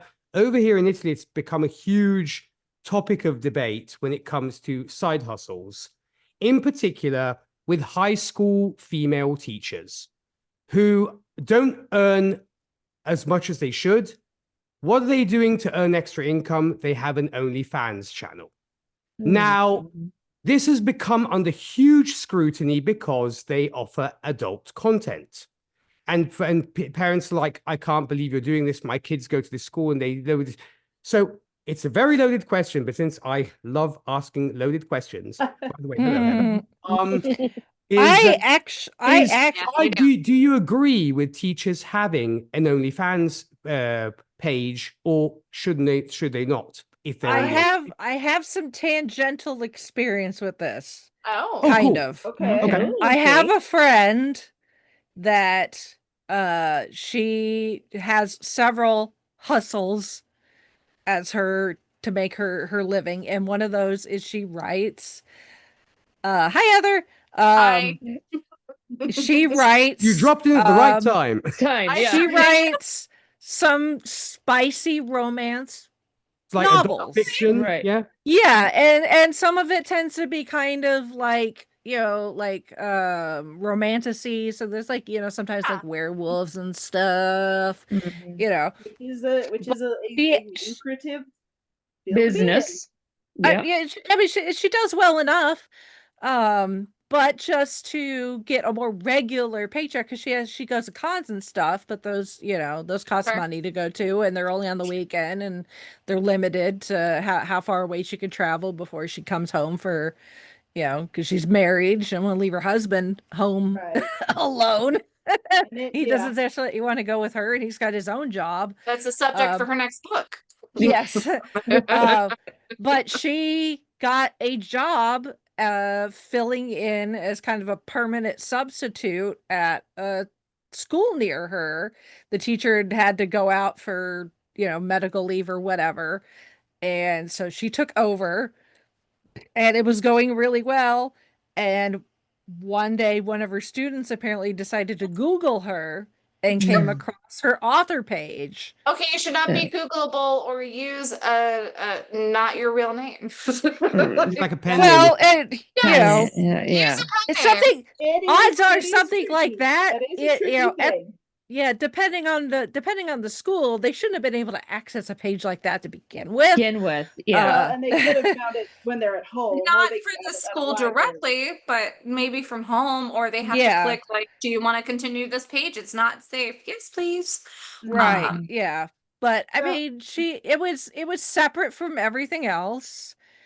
But the kid just happened to find it, and it ultimately How she old had of to a leave. kid are we talking about, though, Rachel? She was junior high, I think. So yeah, this is yeah. My thought on it, and I'm coming at it from the side of I am a parent. I am also a public librarian, and I have been around teenagers. Teenagers are little turds. I know why they're little turds. It's like the worst time of life for them, but they're little turds. So if the teacher is not harming kids in any fashion, if it, you know, everybody's adults, everything's all above board. But when you're dealing with junior high, high school kids, they are going to try to find you. They will. Even, you know, even if you do have a, you know, you could take precautions to have a pen name, don't put your picture on it or whatever you want to do. And if you're okay with it, or maybe you would just flat out say, look, on the side, I write these kinds of books. I am not going to tell you whether or not they are appropriate for you, because that is for me, or that is for you and your parents to decide. Correct. Throw it back over to the parents, and you maybe, and you know, I think there is I don't know, there's a lot of, because you said educators were fired from their jobs, mind you, when they found out they were adult entertainment on OnlyFans. I don't think that is right. I do not think that is right. Yeah, because that's definitely behind a wall where they're not supposed to be able to find that type of stuff. If you're soliciting to your students, then that's one thing that you shouldn't be doing. But if you are trying to earn money because the state or the country is not paying you enough, and you need to, you know, supplement your income. You need to supplement your income because you need to buy gold star stickers. You know what I mean? Like, the teachers across the world are making money. It is a sticky topic, one that I have had many. No pun intended. Yeah, I know, but I had to do it. I'm sorry. I know, that's all right. It is. Yes, it's a thorny subject. It's something that I have strong feelings about. Just on so many levels. I'm like, as long as children are not being harmed in any way, and you know, maybe you are, you know, just say, look, this is something I do. Parents, your kids may find out about it. I don't know. I feel like we should encourage more transparency, because when you are open about, these are the things I do, and like parents can talk about it with their kids can, you know, and you know what, when you're like hiding it, like, ooh, this is something you shouldn't, you know, you can't have or you shouldn't have, but we're not telling you why, because it's kind of like, well, that just makes it more enticing for them. But then you tell them and you say, look, that's what this is. And honestly, sounds like, I mean, I don't know, but Rachel, your friend, the person that you knew, I don't know how many junior high kids are going to want to read. Maybe some of them will. I don't know. Yeah, but it's not. Kids are It's scary. not a genre. It's not a genre that is typically appealing to that age group. Yeah. I'm speaking. I'm like, I'm old enough to be reading her books, but it's not my genre. So, but do we think it was actually the kid that researched this, or do we think it was the parent and said, "Oh, my kid found so and so's, dirty profile"? No, so from what I understand, the kid Googled her while in class and was like, "Hey, is this you?" Ooh. Yeah. So they went on their personal phone or device, Amazon or something. Yikes! Maybe, I don't know. It is a tricky one to think about, and I don't think anyone should, as long as we're not crossing the professional streams, as it were, as long as those things aren't being. But then again, never cross the streams. Never cross the streams. But then again, there are plenty of wine moms and suburban Karens who just want to pick a fight because I was gonna say about you, Chrissy. Absolutely, it's like they're looking for a problem and a complaint because they don't like the way that the teacher looks, smells, talks, walks, whatever. When you are a hammer and everything looks like a nail. I take that as you will. No, you're right. You're 100% right.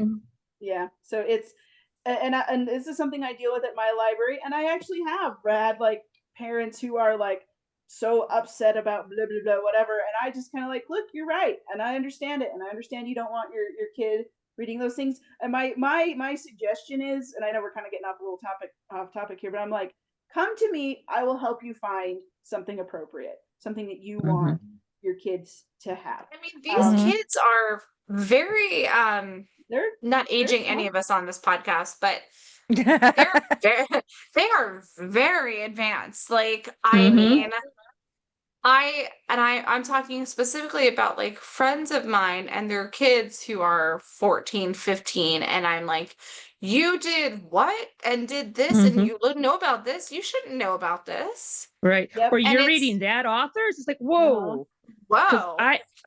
Because I mean, my jaw literally dropped one day when before I got my full-time teaching gig. I was instructional aide. I was walking down the 6th grade hallway and a kid's carrying Stephen King's It. I'm like, okay. Now, I mean, maybe that cool kid parents, could, but not appropriate.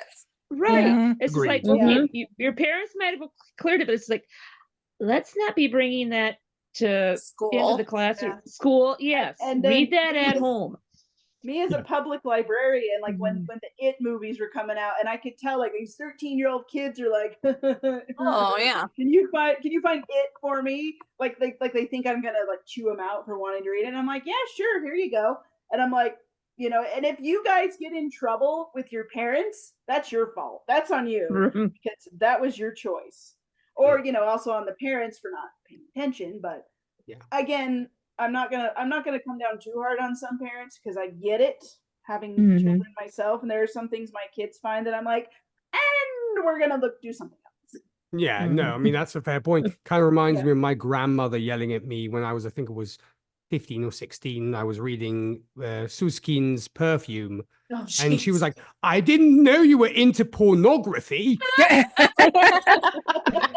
Okay, very different from what it used to be, but also I think it comes down to, and I hate to say this because it's across all platforms, people's self-awareness is non-existent anymore. Whether it's a child, whether it's a parent, whether it's an adult, whether whomever, people either don't care enough or they just have they're the zombies down in their phone. They don't know how to peripherally do anything. They're so focused on themselves.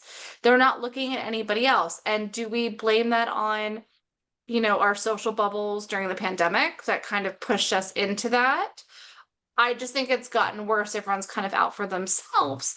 But a child should, thank goodness that you guys exist in the world, because you can at least help navigate what they might not be getting that kind of upbringing or training at home.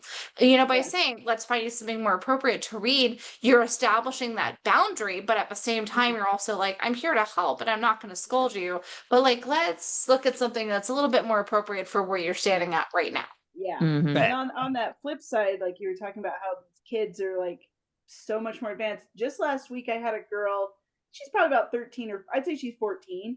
And she was like coming to me at the desk saying, do you have this book? Do you have, and it's all like sort of fantasy sort of things. And then she's like, do you have romance for kids? And I'm like, do you mean like in the teen area?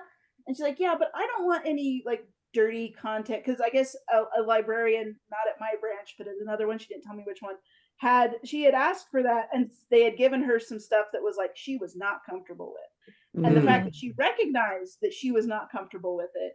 And then that says a lot. Yeah. And then she came and was like, look, I like love stories and I like these things. I'm like, okay, I will find you some things. And I gave her some suggestions that I had either read the whole series or I at least read some of the series, and I could tell her that this was what she was looking for. She left with like a dozen books, and then her mom came and found her, and she's like, "Oh yeah, that'll last her like a week." And I'm like, "Oh, I remember those days." Like, you gotta wonder what the other branch what they were thinking. They're like, "Oh yes, what do you like? 13, 14, Lady Chatlery's lover. Here you go. There you go. That was Court of Thorn and Roses. Sure, we'll give you that. Yeah. Well, Song of Ice and Fire. I was very lucky, I think, as a kid when it came to what I read and Flowers in the Attic. Yeah, I was very lucky, Game I of think, Thrones. when it came to what I read, me and my siblings read and listened to. I mean, we had very sort of liberal and open parents, especially my mother. Like I got into, because don't we all? I don't know if we all, but I mean, I did. I got into my whole occult moment where I was reading about demonology and numerology and everything. Oh no, I think this is 100% the group and our perspective I was age just ranges that we all had that moment. I was just so fascinated by it. But my aunt at the time was yelling at my mother saying, "Is your son turning into a black magician?" I wish, but I didn't. I can't summon demons on a whim. But yeah, because my aunt is Harry Potter. You are the devil. Yeah, I mean, my aunt, God bless her, she's a wonderful woman. But I mean, I was walking around with one of the tomes on numerology and like the study of demons throughout history, and she was like, "Is he turning into a black magician?" And I'm like, yes, that's exactly what I'm doing. And we could and we could jam to Black Sabbath and all that. My mom wouldn't exactly like how any nowadays any woman or any person that listens to true crime like podcast is suddenly going to turn into a serial killer. Yeah, exactly. The pipeline. That's how my mother thinks 100%. She says, "I don't know why you're into all this weird stuff." And then I found out like 3 years ago, my great grandmother was also into it. And I'm just like, but true crime is fascinating, and I know how to protect myself and the weird stuff to look for. But also, like, I know which warning flags to look out for. Yes. But the best one was visiting my grandmother in Brighton, and I was in my hip hop stage, gangster rap, and everything else, and we were like going. And I was picking up Tupac and Exhibit. You saw me those photos that exist. And I don't know if there's things, but we would literally, my grandmother would listen to classic music and opera and so on. I popped on, I think it was like Dr. Dre's latest album. I think it was The Chronic at the time. And I'm blasting this in her little apartment in Brighton. She walks in and starts jamming to it. And I'm like, this is fantastic. Yes. Like really hardcore stuff, and she's like jamming to him, like, "Love you, Grandma," because she does this. For Whom the Bell Tolls from Metallica was playing a couple weeks ago, and my mom and I were, I think, at Tampa Hard Rock Casino or Coconut Creek, and she was like, "Oh yeah, I like this song." And I had a record scratch. You like this song? Do you know who sings it? Yeah, it's Metallica. And I'm like, excuse me? She goes, "What? Do you think I'm an idiot?" No. Hey, Chauncey's grandmother, she wasn't. She didn't care for Metallica for the most part, but she did like Call of Cthulhu. So there you go. I Well, mean, it's a great instrumental piece. yes. So funny. Great. No. Oh my. Well, I don't know what your mother's worried about, Heather, because I mean, you spend most of your time talking about Broadway, so. Yes, but apparently that makes me a freak. Because she's like, you talk about all, yes, thank you. You talk about all these things, and I have no idea what you're talking about. It's like another language. And I'm like, I'm sorry. All she needs to do is watch highlights from the Tony Awards last night. Like, look, all the other freaks. Yeah, well, yeah. Yes. Like Darren Chris's speech for his Tony acceptance was, I'm going to go hang out with the most fun people here, the theater fans, the theater kids. Yes. Yes. We're cool. There you go. I'll be going up to New York at the end of this month because we just brought on a new show as part of the Broadway fan club. And we are the official fan group of a new show, and I will have a press event up there. So I will not be able to stop talking about it for quite some time.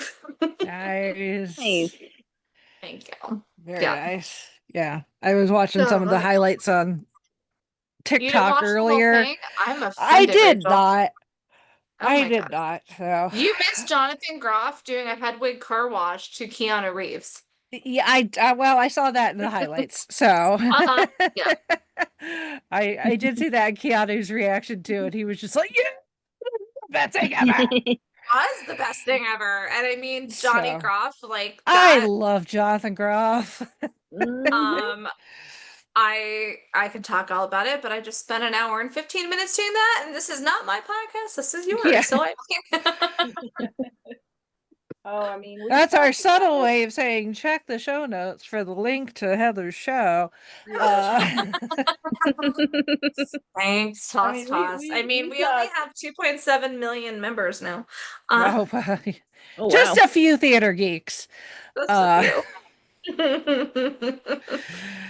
It's not like I'm working on an entire leg piece of tattoos to some of my favorite musicals.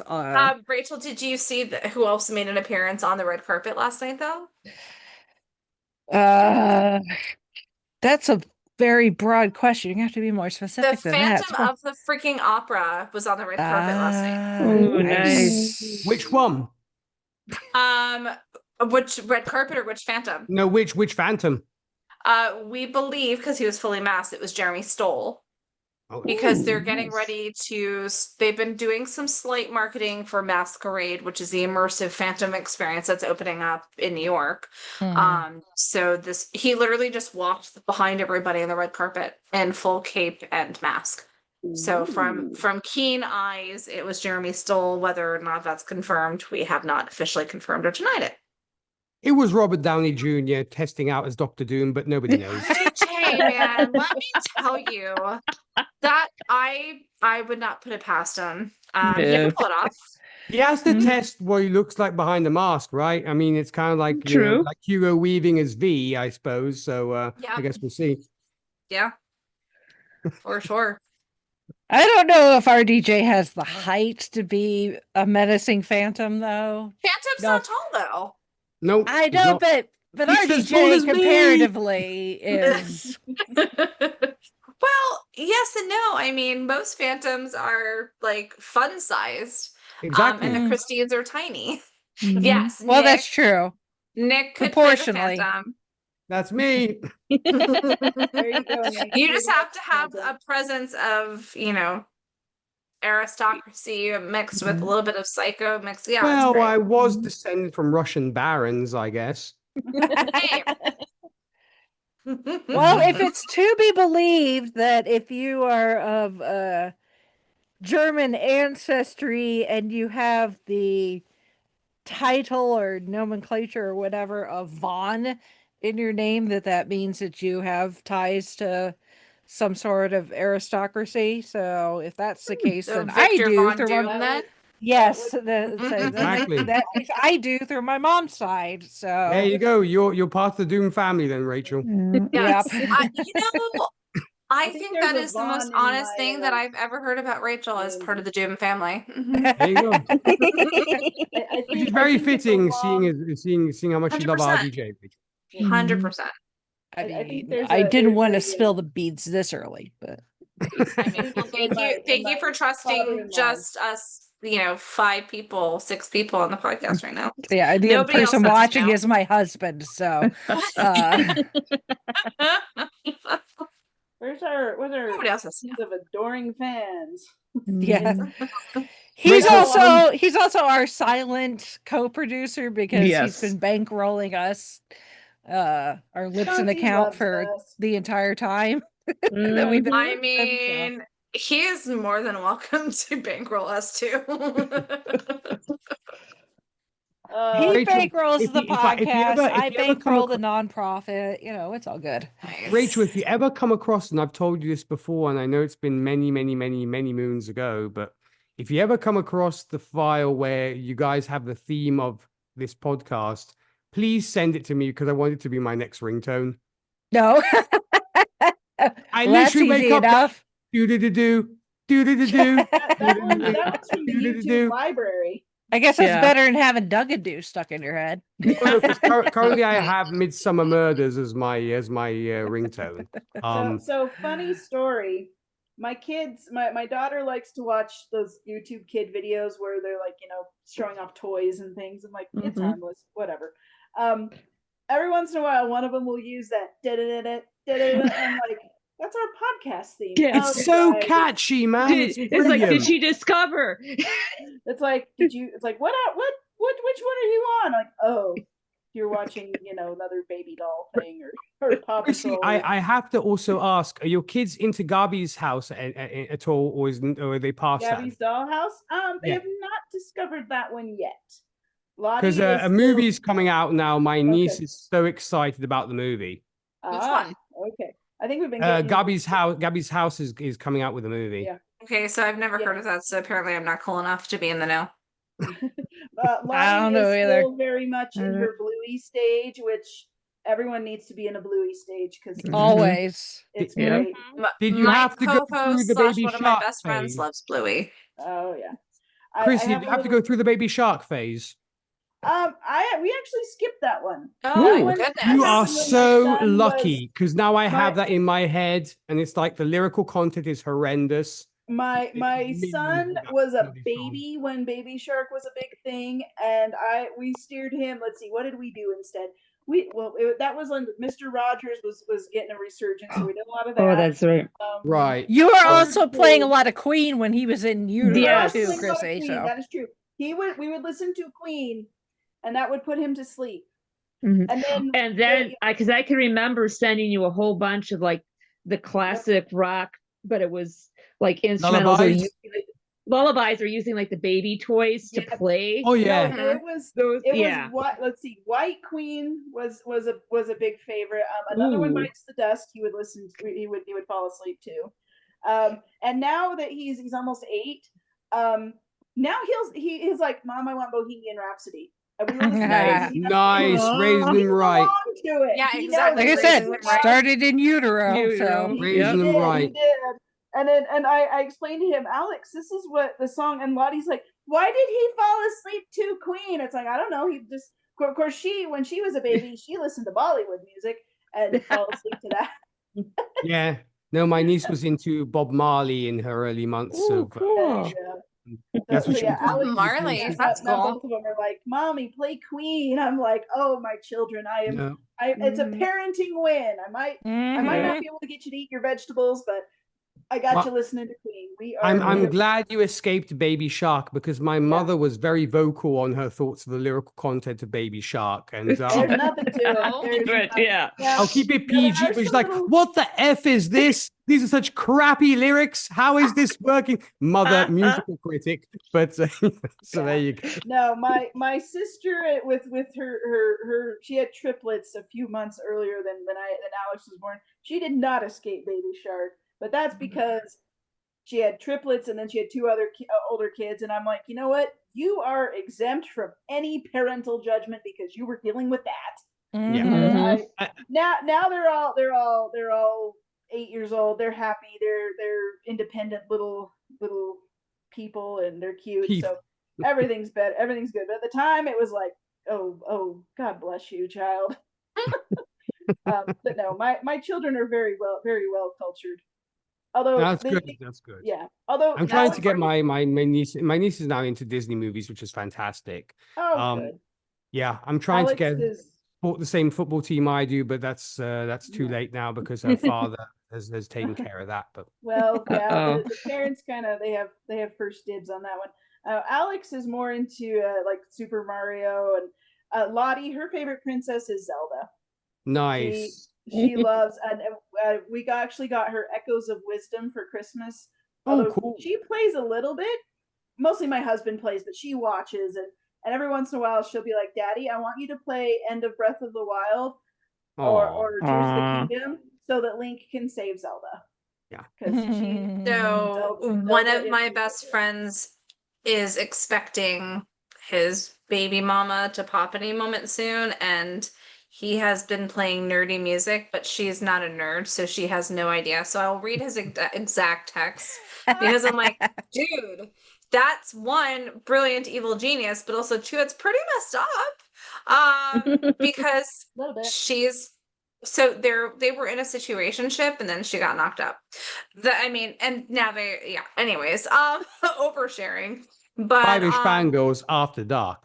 I mean, so he goes, yeah, I've been playing the baby music from Final Fantasy 14. Oh, and I was like, I'm sure, but she's told about that. He's like, well, she just thought it was orchestral music. And I'm like, oh my God.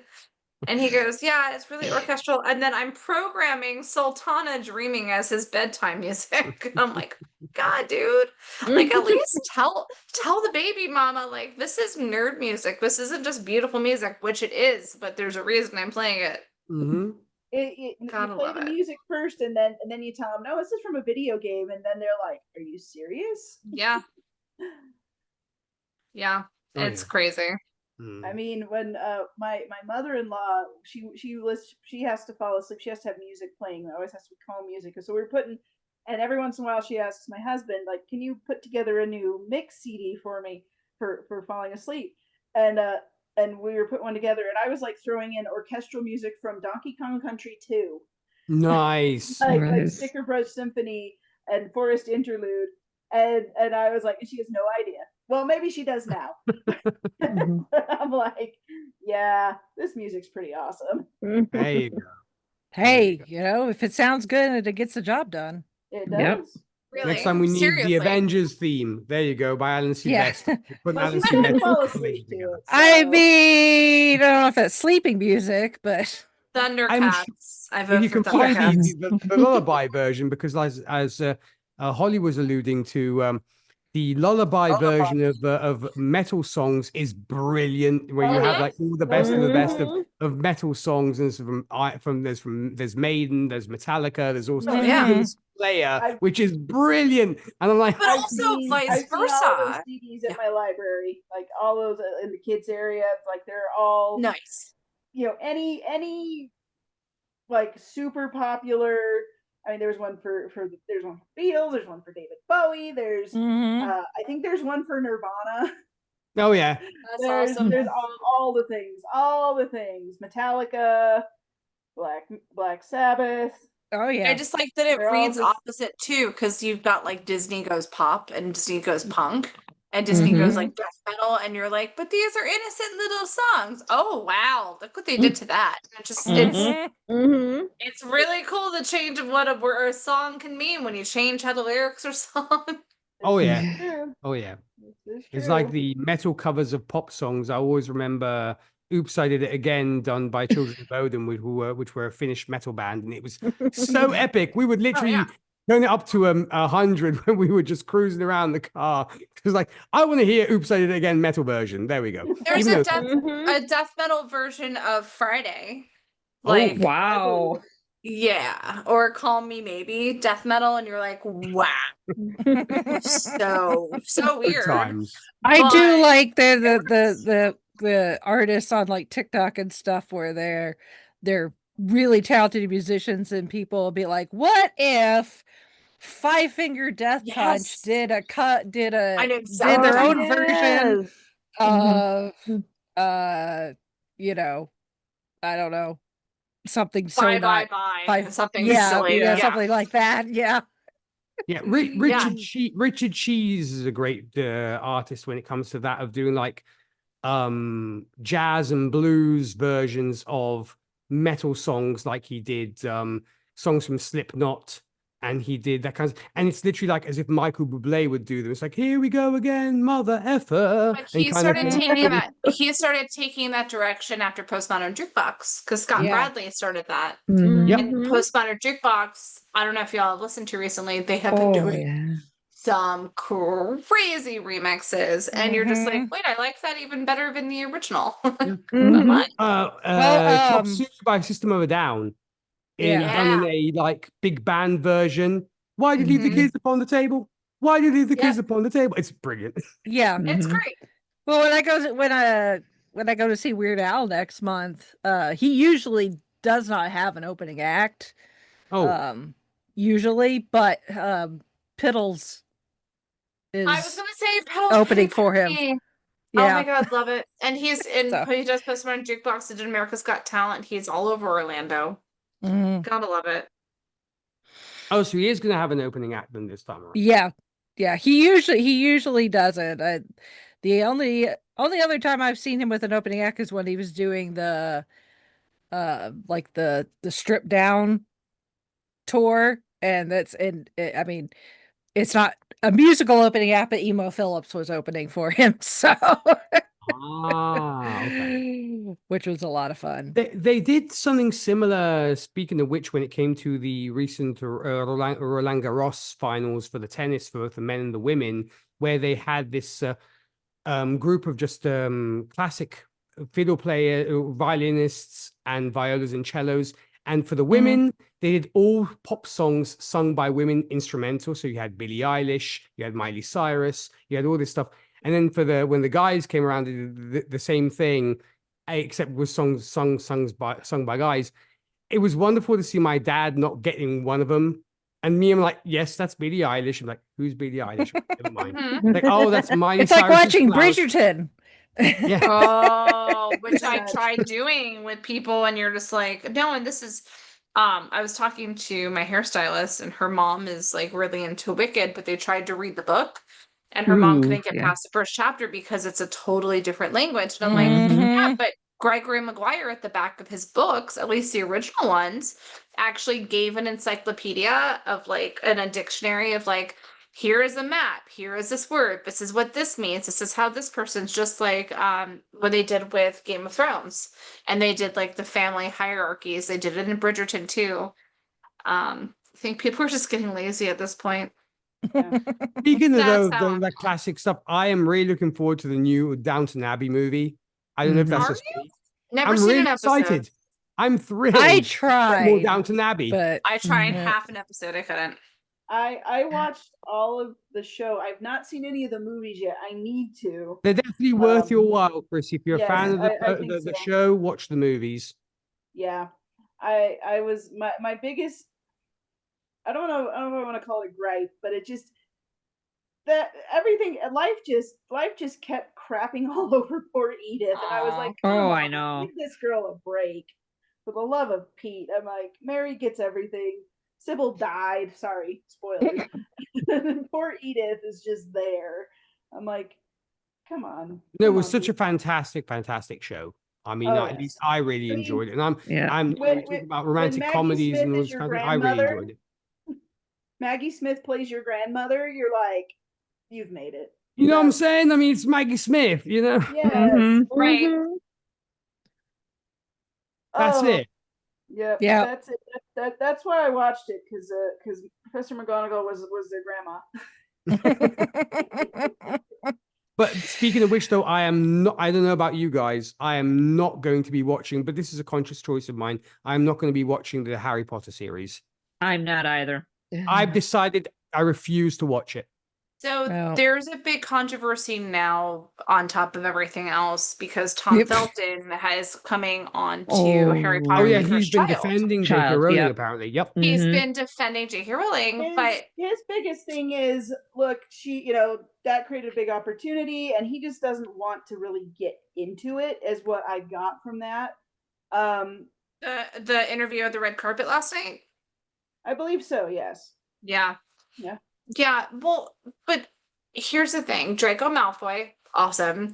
I love Harry Potter. I can't support it, but being in the position I am in with my Broadway stuff, I know exactly how much money JK made and that she's not making anything further.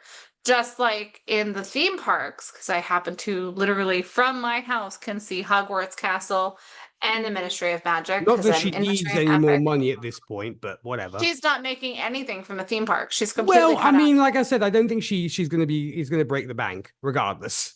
No, but it's hard because Yeah, I because think it's what like once you sign away the licensing rights, that's kind of it. Well, but Check that's out. what's Bye-bye. happened is there's a management company that's doing the TV show that's also doing the Broadway stuff, and there's different management groups that have nothing to do with her, and it's pretty much licensed out.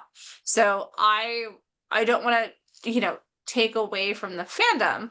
It is hard because of what JK has done. That's So. exactly it.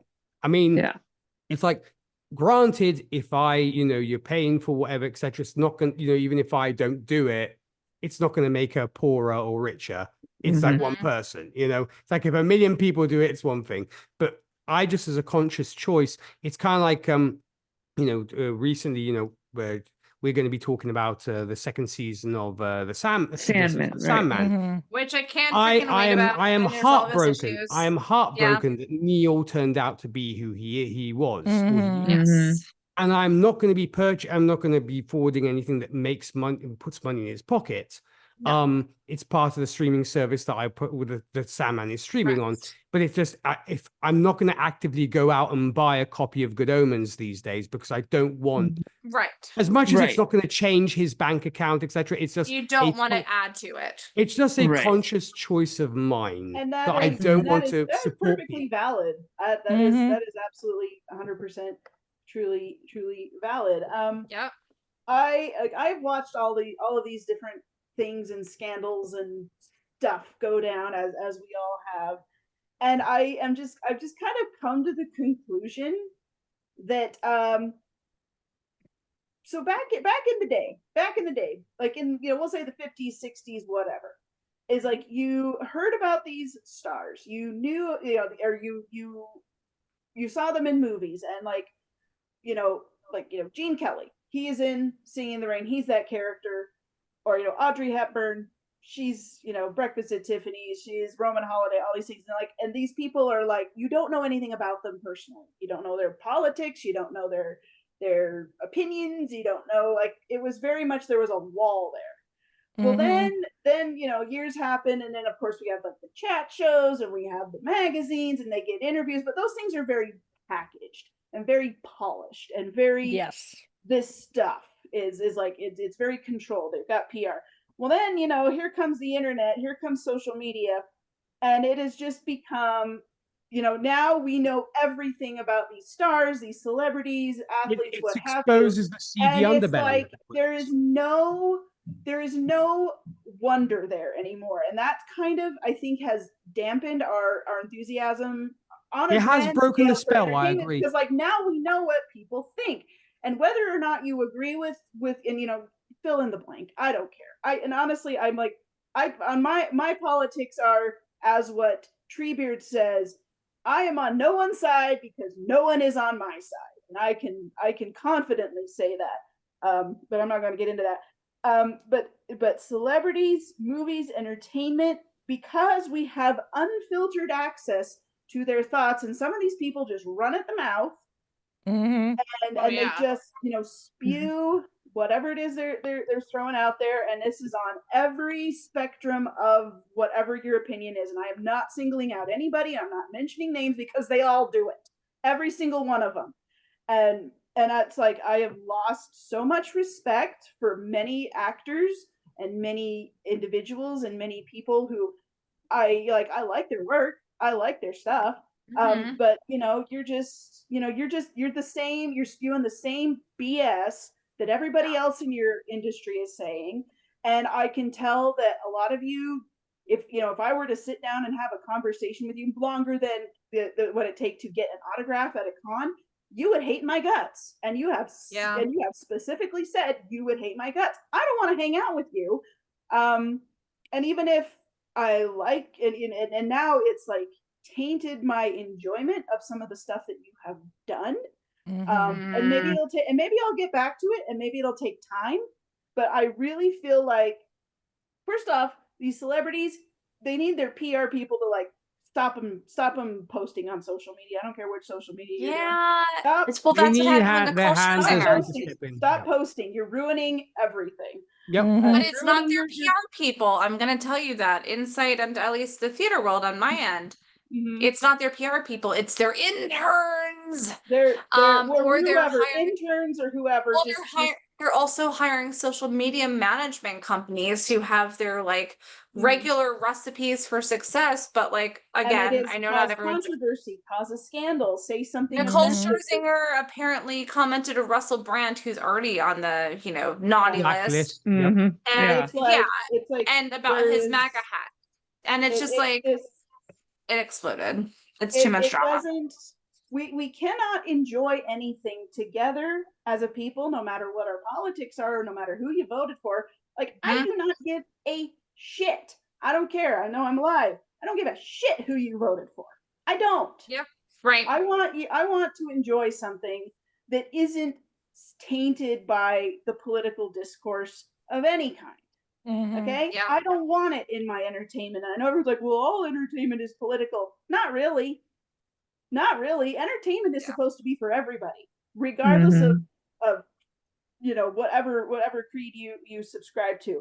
And I feel like we've lost a lot of our humanity and like recognizing like all the things that we all go through as human beings, the things that we all experience, because everything has become so niche. And it's like, we have to put it in this. We can't have nice things anymore, is what it comes down to. Because there's somebody that's always going to have something to say. Yeah, and I feel like that is why a lot of the indie space is starting to fill in that gap, but it's also kind of become more separated because, like, someone was talking about, like, we don't have those, like, well, part of it is there's like so many streaming channels and so many all these things, but everybody's watching different stuff. There's not like, you don't, after you saw the episode of Cheers last night, you didn't come to work and like, oh, did you see that? And those water cooler moments, like we don't have that anymore. We don't have pop culture anymore. You know what our water cooler moments are, Chrissy? What we're doing right now. Exactly. Yeah. Water cooler moments of podcasts these days. Yeah. That's what it is. But it's like we all watch, different streaming stuff. We listen to different things. We watch different YouTube channels. We watch, or we read the different books, and it's just, it is different. And I think it's going to eventually, I think it will settle down. Right now, it's just a mess. And I think, and because of the way, like we were talking earlier about the algorithm, praise be to our Lord and Savior, the algorithm. We have to appease it by getting rage bait out there, and maybe like some of those social media managers, like, how do I get my client in the news? Oh, I know, I'm going to say this extremely offensive thing, and that'll get the clicks. Trust me. But the question is, though, should celebrities then voice their opinions on hot button topics? I think they need to chill to out. An extent.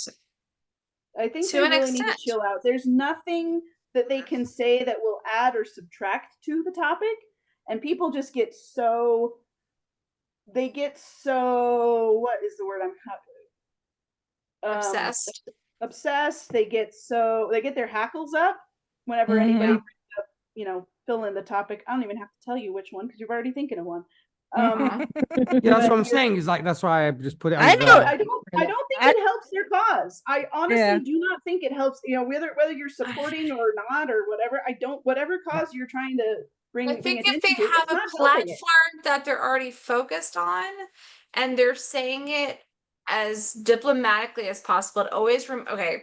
going way back into my nerdism, the Princess Diaries, when, she's being taught how to be, royal, and well, you have to listen to everybody, but you have to be diplomatic, and you have to learn how to say something where you're not offending anybody, but you're being very direct to the point. I think it comes back to that self-awareness of, are people aware? So if you're doing it to get the reaction, the knee-jerk reaction, and like the clicks or whatever, you suck.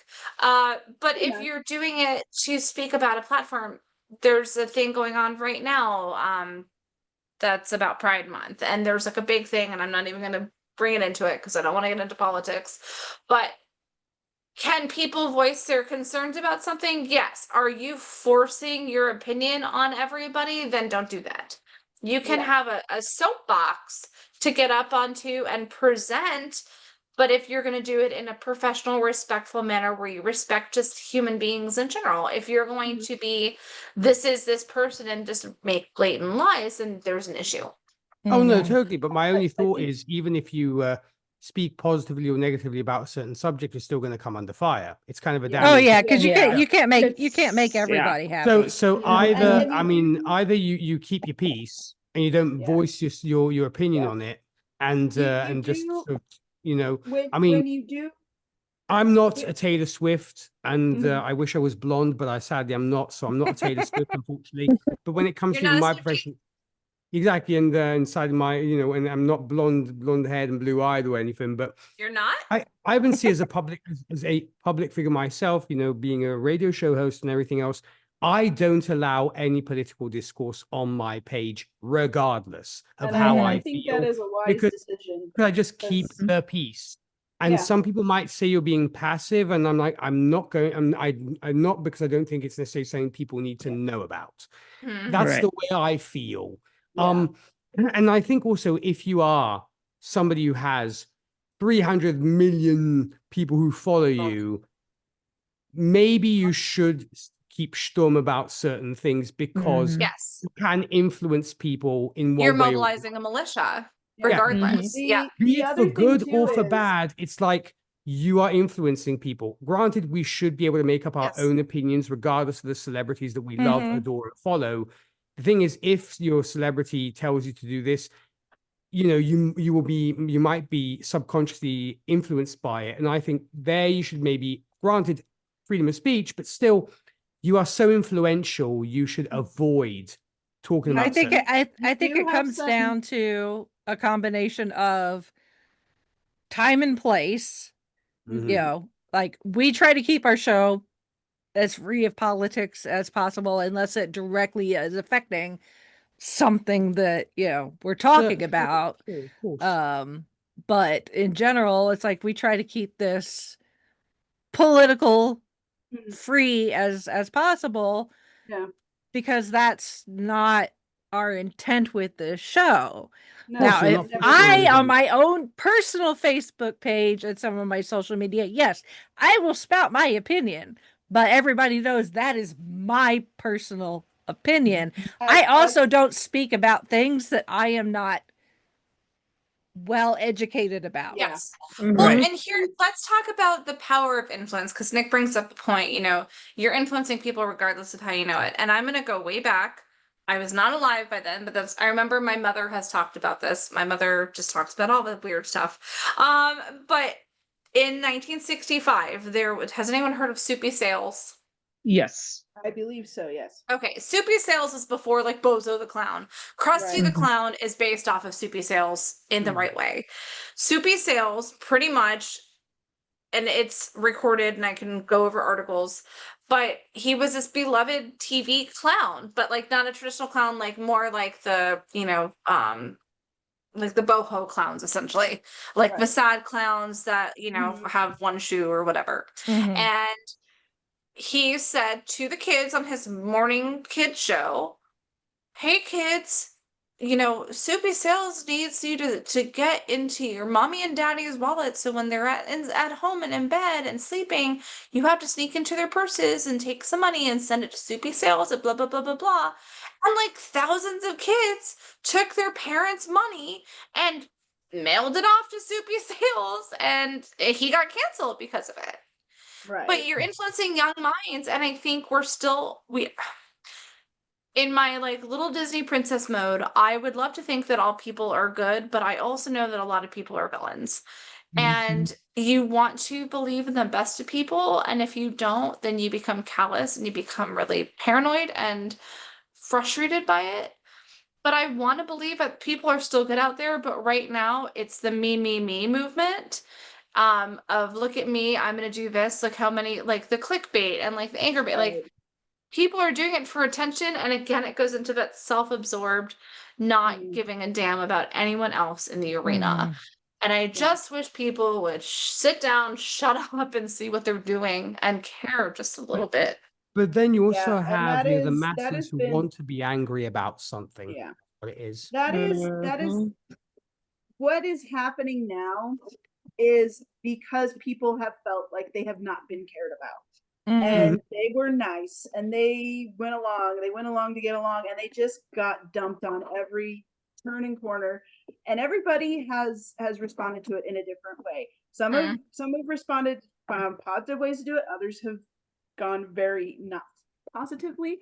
I think when you do have a platform like this, you do have to realize that you do have influence. So, you know, we love the quote, with great power comes great responsibility. And I think a lot of people are just like, well, I have a lot of power and screw responsibility. And they do not take responsibility for these things. Also, you do have to recognize you represent, especially when you're in, you know, if you are in a movie, if you are with a publishing company, if you are with a record label, if you are with whatever in a play, you represent that entity, whether you like it or not.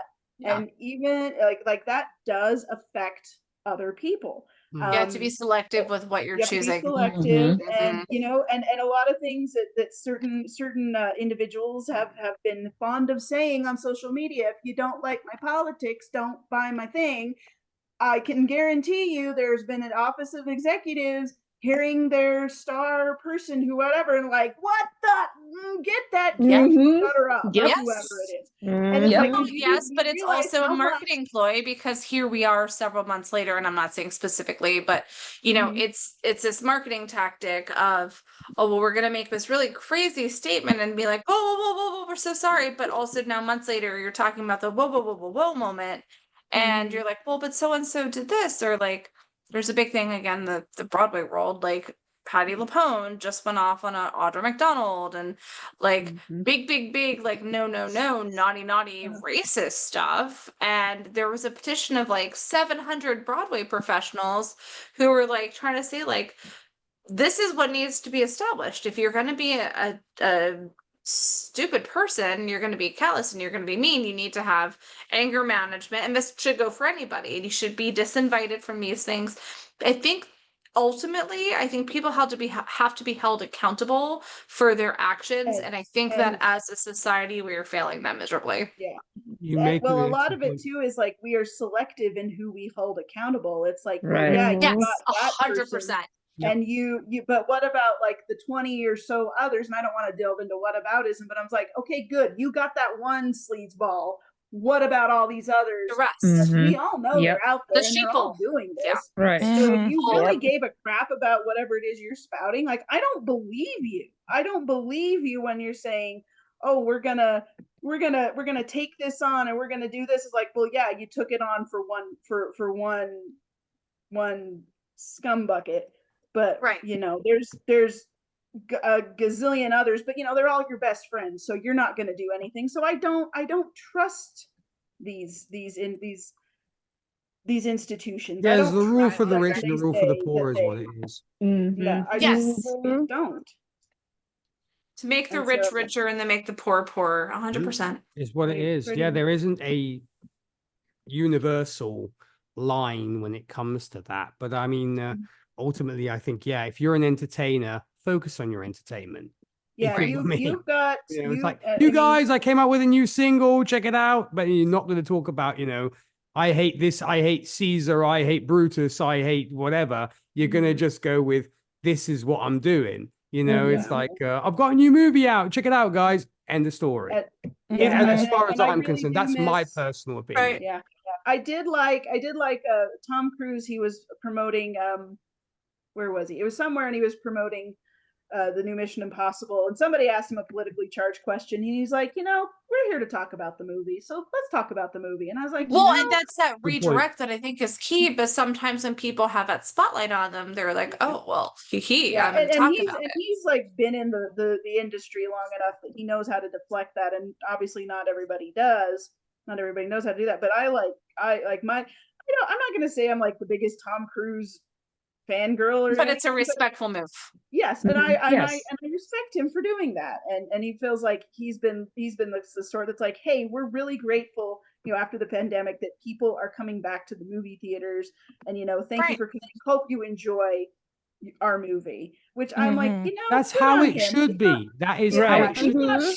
He's not always been my top favorite person ever, but right now in this moment, dang it, good on you, Tom. Well, but you said something, and I agree. They should know better. There are people out there that either getting the directive from their PR to give that big, oh my God moment, or they're letting that spotlight hit them and they're taking that opportunity to go against the grain and make it all about them. But Tom Cruise has been in the industry for 500 years. He's a freaking vampire. But he really is. Yeah, true, like a real one. But he has done some weird stuff. Let's look at Robert Downey Jr. for a moment. Does anybody remember what happened with him? Oh yeah. He was Iron Man. Oh yeah. They got after Iron Man because heart and soul, anything Robert Downey Jr. being a star. And like a big star, and he got caught with but we all like had a huff and puff about it, and then now we're like, oh my God, he's freaking Iron Man and Doom, and we love RDJ, and like now he's like the man has an Oscar. The man has an Oscar. And if you had told the RDJ who was in an orange jumpsuit for the time that, hey, decades down the line, you're going to win an Academy Award for your acting, he probably would have laughed. Well, but no, Rachel, to that extent, 100%. You're smoking something better than me. Yeah. Can you imagine? But can you guys imagine the RDJ situation? To kind of summarize it, he was caught in a vehicle in Vegas with a prostitute. We'll just leave it at that, on top of the illicit drugs and everything else. But can you imagine that happening today? There would be no grace, there would be no mercy, there would be nothing. Nothing. He would immediately be canceled, blacklisted, kicked out. Marvel would be like, well, we don't have a Dr. Doom, or we're going to have to rebuild Dr. Doom's face, and we already killed off Iron Man. I mean, it's that serious and quick, and sometimes, and I know I'm going to be against the majority here, sometimes I think it's too much of a reaction. I get it, but like, sometimes people do mess up. If it's a big mess up, then yes, the actions taken should reflect what they did. But sometimes, like, I don't know. There's something where there has to be a checks and balances. I'm sorry, Chrissy, what did you say? Oh, I was going to say there does need to be, and I think we've lost this in our, as a society. I hate that term because it's just gotten so overused, but we've lost this concept of people can be redeemed. I recently watched a video. I don't know, like some of you were, sports fans. If I don't know if you guys are familiar with the Michael Vick situation from, years. And he, his what he did, and I at the time I was watching that, and I'm like, good grief, like why would you do that? Like, you awful person. And he went to prison and all this stuff. And then when he got out of prison, there was this whole thing like, well, should he come back to football? Should he do that? And there were all these teams that were like, absolutely not. He has no place in here. And there was a lot of discourse on this.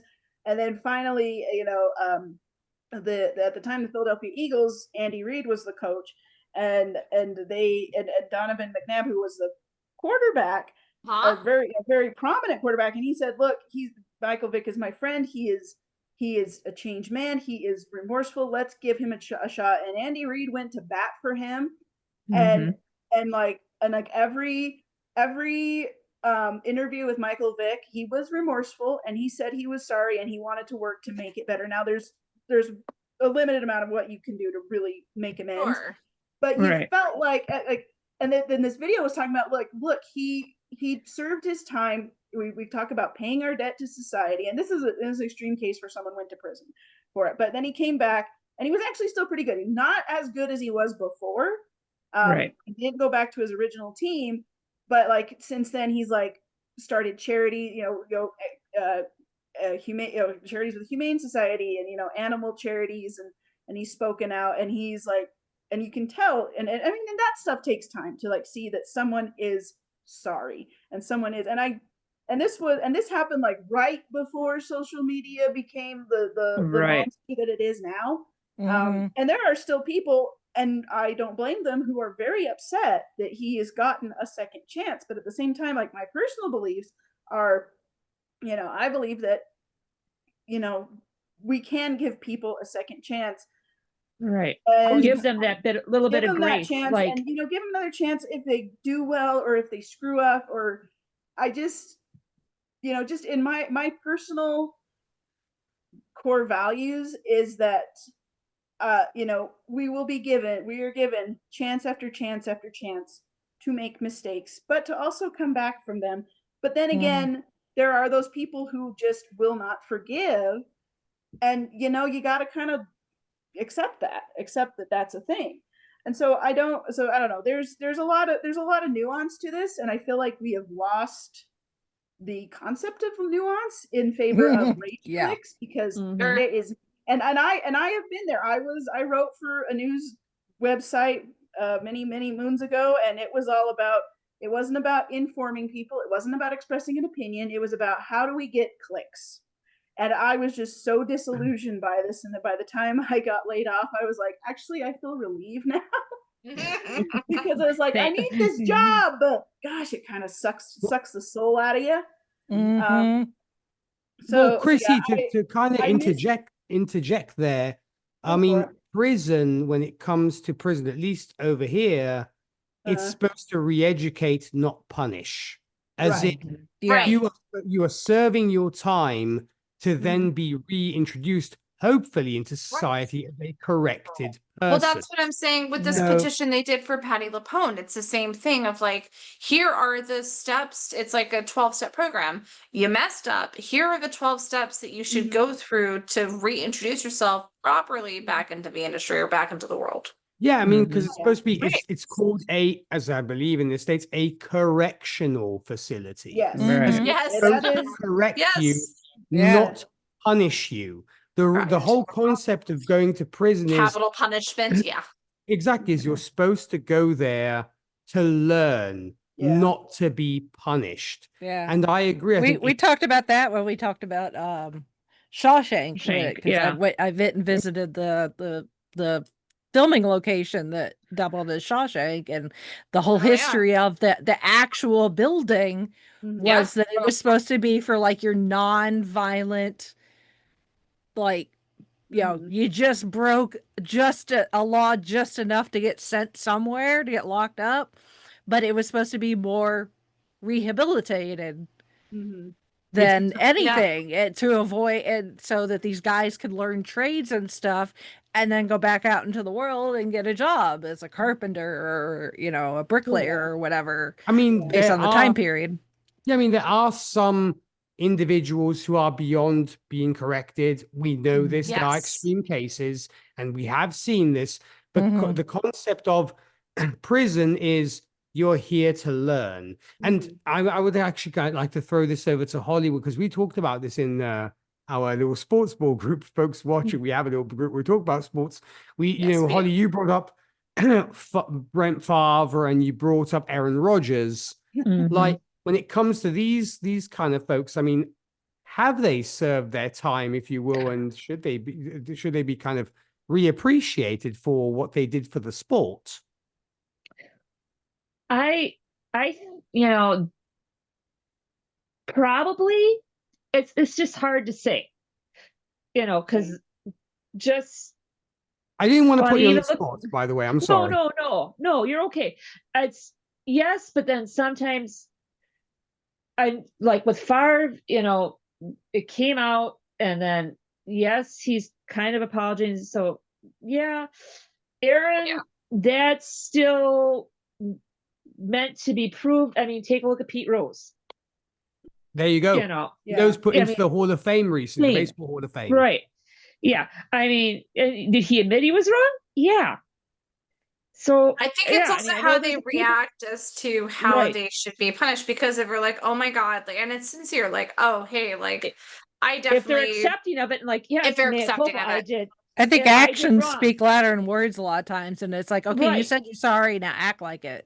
Well, right, but if they accept it, and it's not just well, my PR team said that I need to, you know, say hey, I'm so sorry. But if they're actually like remorseful, I think there's a better opportunity there.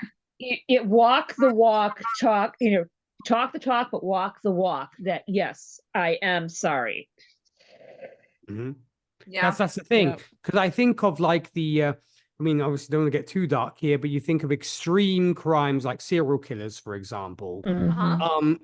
You have the so-called co-ed killer who is still alive and is out there. He openly said, I don't deserve to be out in society because I know I will do it again. Right. You know, and they've actually put him up for parole multiple times, etc., because he's served for such a long time. Right. And he said, no, I don't want to be up for parole. I'm happy where I am in prison because I know that if I get out, I will do it again.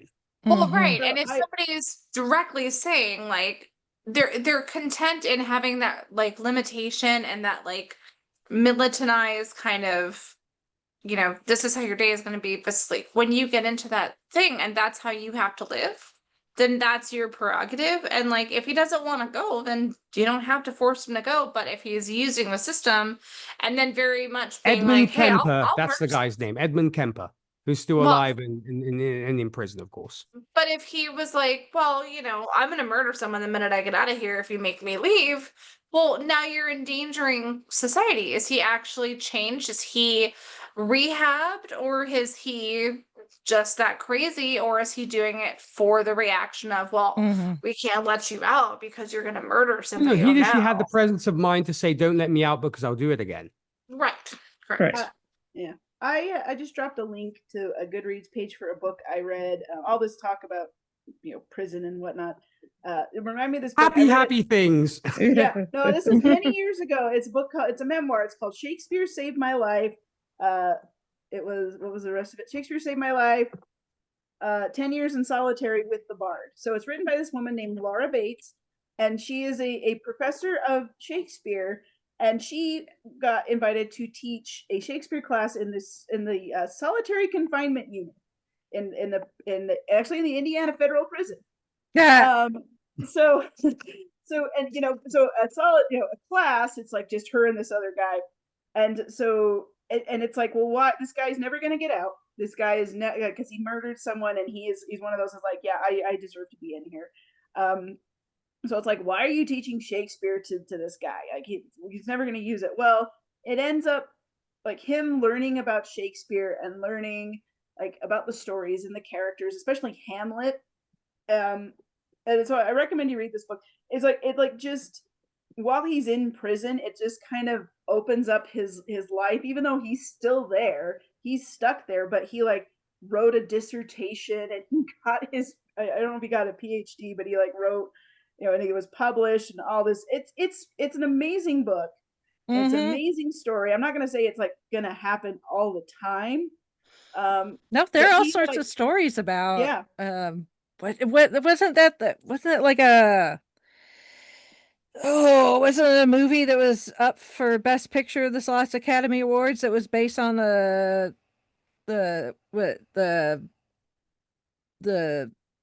prison where they were like they taught the some of the inmates like how to perform.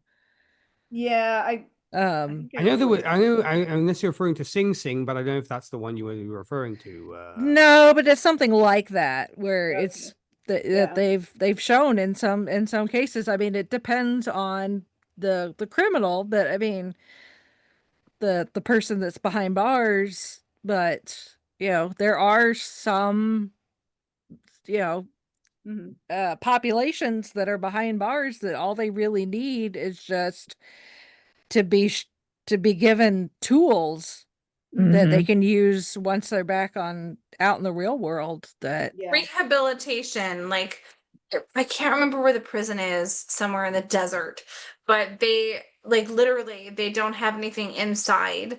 They have all the prisoners have to wear like pink, and they all have cots on the outside, but they focus on training them to get back into the real world, whether it's how to do their taxes or, you know, how to change a tire or how to cook a meal or how to do an interview. Like they go through and they actually take the time to rehabilitate. I'm gonna have to look up the name of it, but they said that they're like they do like a survey of like different temperaments, and they said that the prisoners of that specific jail or prison are the happiest. Like their mentality and their morale is the highest because they feel like they're going to be reintroduced into society and given another opportunity. Yeah. Let me see. And there is a lot of that going on. It's like, you know, it's in like, Galveston County in Texas. Yeah, that sounds right. But yeah, I mean, there's a lot of that going on, and it's like you see all these things happening, and it's like, what do I want to do something, I want to help, and it's like, well, you know, what can, you know, just, and it's sort of a cliche, what can one person do, and you just you know, you kind of do your best is really what you got to do. That's all one can do. Yeah. I think that's the what we've moral of it tried to all. do. Yeah. And you guys So- have. And 500 episodes later, you're still kicking some butt and taking names. Yeah. Doing our best. I mean, I mean, we don't necessarily, you know, with the feedback that we get, obviously, like the stuff we get in like the email and stuff we'll read out, but the things we hear, you know, out and about, especially with me, because I'm just so in and out of the circles, my own social circles with the conventions and stuff. So I see and talk to a lot of people. And I have heard from, you know, more than one person that, you know, our show is, for them, it's really just an opportunity for them to listen to people of a similar mindset who are into the same things and are unabashedly fangirling about it. I mean, there's, you know, we don't have tangents and squee as our tagline for no reason. Like we, you know, we're not asking permission to squee. We are going to squee. We're just gonna do it. You're giving the warning of squeeing. There's a squee warning. Yeah. It's not necessarily maybe what we intended when we started. Really, it was just we enjoyed talking to each other so much. They're like, hell, if we just record this, we could put it out as a podcast, and maybe other people like listening to it too. And I think over time, we've realized that, you know, again, this is part of my own personal story and part of the reason why, you know, eventually, sometime before hell freezes over, I will finish this book. You'll get there, Rachel. I know. You know, I just gotta get my wrist sliced into first. You know. You know, I'm putting my name down for a signed copy. Yeah. Yes, exactly. You'll get there. You'll get there. Yeah, I'm gonna have to. If I get a pub, you know, an agent or something, I'm like, can I do book signings in Europe? There you go. You have a free place to stay. Yeah. Exactly. But you know, the thing is, my living room. You're welcome to do book signings in my living room. It's fine. Oh, that's a good idea. You know, my thing for the longest time is, while I didn't necessarily have the language then of when I was, you know, really nerdy. I've always been pretty nerdy and geeky about things, but you know, in going back to being teenagers, especially in high school, I really kept that on the DL because I did not want to be. I did not want to become that stereotypical nerd that got shoved in their locker by the jocks. I was a stereotypical nerd who played the flute in the marching band. Yeah, see, I was in color guard, so it might as well be the same thing. No, color guards were cool in my school. Color guards was like considered the cool girls. So but you know, it took me. It has taken me a long time to really become very self-confident, not just in who I am as an overall person, but also those aspects of me that I've always tried to keep hidden. So now it's all like, yes, damn it, I am a nerd. I call myself a professional nerd. You know what? Yep, and you are. If it works that way. If there is the equivalent of 16-year-old me out there that may hear some of this or see something that we post on social media and go, look, she's married and has a job and is not nerd does not have the bad connotation anymore that it used to, nor should it. Exactly. And that's why we continue to do this. Yeah. I mean, I was on the basketball team in high school, and like my high school, we were like passing around, those big doorstopper fantasy novels. But even then I was kind of like, this is weird, but I love it. But I think when you're younger, when you're a teenager and you're still trying to figure stuff out, and then you don't really know how to fit in. And for me, like even in college, that was kind of like, oh my gosh, like how do I operate around people and do all these things? I just want to read my books, man. But yeah, no, I mean, I feel like this podcast, like I've said this before, is there's been times and I'm like, I get home and I'm like, I am so tired and I don't want to do anything. And do I really want to log on? But then I get on and I'm like, woo, we're just here we go it's nuts. A mental high. Well, and you guys make a good point of, in high school we did this, but we didn't know how to fit into society. But I think, we're all about the same age, ish. I think that back in the day, it was something like we were told 40 was old. And we were told, like, think about it. Like, I had a panic attack before I turned 40. I was like, oh my God, I feel so old. And when you look back and you're like, I'm actually pretty young. And Nick and I have had this conversation several times, but though it still blows my mind when I watch Gilmore Girls that Lorelai is my age, but whatever. Okay. Am I the only weirdo? But I don't think I am, especially in this podcast.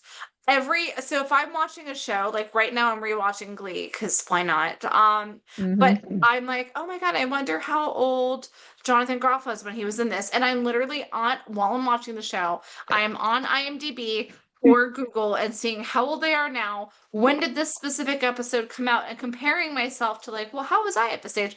I do this all the time. And I've done this for years and I don't know why. And it's obsessive. But you're growing up, things are built. Like being a nerd is bad. Smoking is cool. Like green hair means this and pink hair means this. And if you wear something with the rainbow, it's pride. Like I think it's like what you guys were saying before, enjoy what you want to enjoy and don't like listen to anybody else, but also be respectful of the fact that if you enjoy it, a lot of other people don't push it on other people. Right. But, or don't yuck somebody else's yum if they enjoy it. It's like, I could have said it all the time. Don't yuck someone else's yum. 100%. It might not be for me, but if you love it, fine. Yeah, even though it still shocks me to this day. Too much. Yeah. Even though it still shocks me to this day now, watching Gilmore Girls when I was Rory's age and now I'm Lorelai, it blows my mind. I think that's my night show. I literally for years don't know how it happened. My okay, I'm gonna turn over and go to bed. I literally throw in Gilmore Girls and I let the whole series run, and then when it's over, I watch the year of Gilmore and then I go right back to the beginning because I know the episodes so well. It is the comfort show par excellence, is what it is. Yes. But and then how many times do you have to stop yourself when Jared Padalecki comes on and he's Dean? Yes. No, you're Sam. You're Sam. You're not Dean. You're Sam. Well, I mean, my moment is when Sebastian Bach comes on. I'm like, holy crap, Sebastian Bach is not singing. Mine is Milo Ventimiglia, because I'm like, okay, Jess. And then you're like, okay, and now he's like daddy. No, and Scott Patterson, who's Luke, actually has his own podcast. I'm all in. And now they're doing Gilmore Girls, like a day in the life of, in Connecticut, like 20 minutes away from my business partner's house. And they do visit. I'm like, oh my God, there's Gilmore Girls, like super fans. But it's fascinating because you're like, oh my God, Lorelai is only supposed to be 36. Oh, Lauren Graham was actually 36. Wow, she was doing pretty good for her age, because if you look at a 36-year-old now, she couldn't do what Lauren Graham's doing now. Like Lorelai Gilmore would have never done that at this age. No. So it's fascinating. It's a wonderful, wonderful show. I love that show so much. We'll have to have a quote off one of these days, Nick. Yeah, exactly. We have to do like I don't know, like a Gilmore Girls episode at some point. But that Please, movie, I was going to say we need a Gilmore Girls episode. Oh yeah, I mean, I know Add that it to the list. our mutual friend Charles Skaggs is a huge fan of Gilmore Girls. I love it. I love it. Me and my best friend Holly, she and I, if we're having a bad day, it's Oi with the poodles already. Like it's automatic. It's just automatic. It's bad. And then during COVID, I was sewing masks and I was like, I feel like making something different. So I did like the 1,000 Yellow Daisies or like Team Jess, Team Dean, Luke's Diner. And those were the first to go. Everyone's like, oh my God, I need this. And it was hysterical. Team Logan, still have Team Logan because nobody likes him. Great stuff. But it's a great show, and so is this show, and I'm so proud of you guys for what you guys have been able to accomplish. My podcast is now we're literally almost at a year. We had our year anniversary like 2 episodes ago. Nice. We hit official episode 52 tonight, but we've had some special where we've had guests. But June 12th is I chose June 12th, the anniversary of Pulse, as the date of the Broadway Fan Club's official licensing, to when we became an LLC to kind of celebrate. So this whole week is a little bit weird for me, and I'm so glad that you guys were like, hey, if you want to come and hang. And I was like, I would love to, because we never get a chance to catch up all the time. Right. So what about you're doing your show when we're usually doing yeah, but it's all about celebrating on Monday nights because that's when Broadway is closed. It's all about celebrating this week then, because there's Fiveish Fangirls anniversary, Gold Standards anniversary on the 11th, and now Broadway show on the 12th. So it's It's all about celebrating. Well, I mean, it's like 5 a.m. for Nick, right? Give me a break. It's quarter to 5. It's like about every night at like 11:30, if Nick's up, he and I will talk on the phone for about 2 hours, and I'm like, how are you still awake? Yes, and the crows are cawing because sadly we don't have any birds. I'm like, Nick, go to bed, dude. Yeah. I used to wake up to the birds chirping as the sun would rise. Now it says "Grah, grah." I do too, but that's usually my knees popping. At least it's not a tree full of starlings just going. No, we don't get the birds chirping anymore because the crows now dominate my area. They've either eaten or chased all the other birds away. I'm fortunate enough to live in my apartment complex, but like I tell you, I'm by all the theme parks. I can tell what time of night it is by which theme parks are going on, which fireworks are going off at what time. But I'm also very fortunate that besides my loud neighbors, late at night, there is no tree outside of my window for birds to be chirping. And somehow, because I'm on like a courtyard, but like my apartment's on it's like an L. My blackout curtains, I have to turn my light on in my room to get out of bed because it is so dark. So dark. It's lovely. Yeah, I mean, it really as cool and as metal as it is to wake up to crows cawing, and as soon as sometimes I actually find myself doing this when I hear "grah," I'm like do do do do do do do do do. Really? Final countdown. I think that might be our sign that we should probably wrap this up. So, I'm on summer vacation, but it is Holly is working summer vacation, and Brittany does have a job, and so does Chrissy. Thank you for ringing us in there, Rachel. Appreciate it. Hope it could have gone on forever.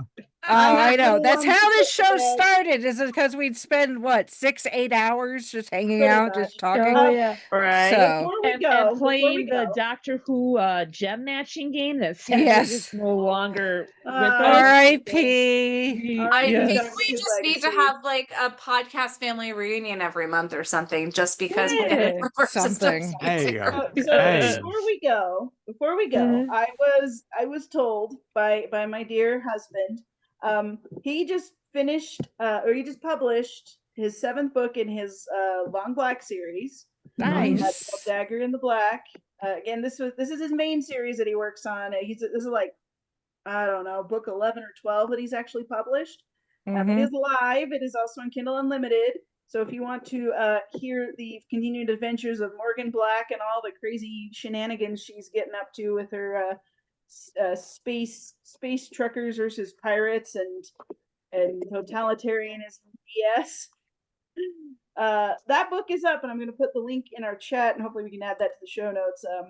So if anyone's been following the series, you can get it ebook if you have Kindle Unlimited, and if you want to buy the paperback, you can get that as well. We've actually had he put it up, he got it published, and it was like the weekend before we were going out of town to go see my family for the weekend.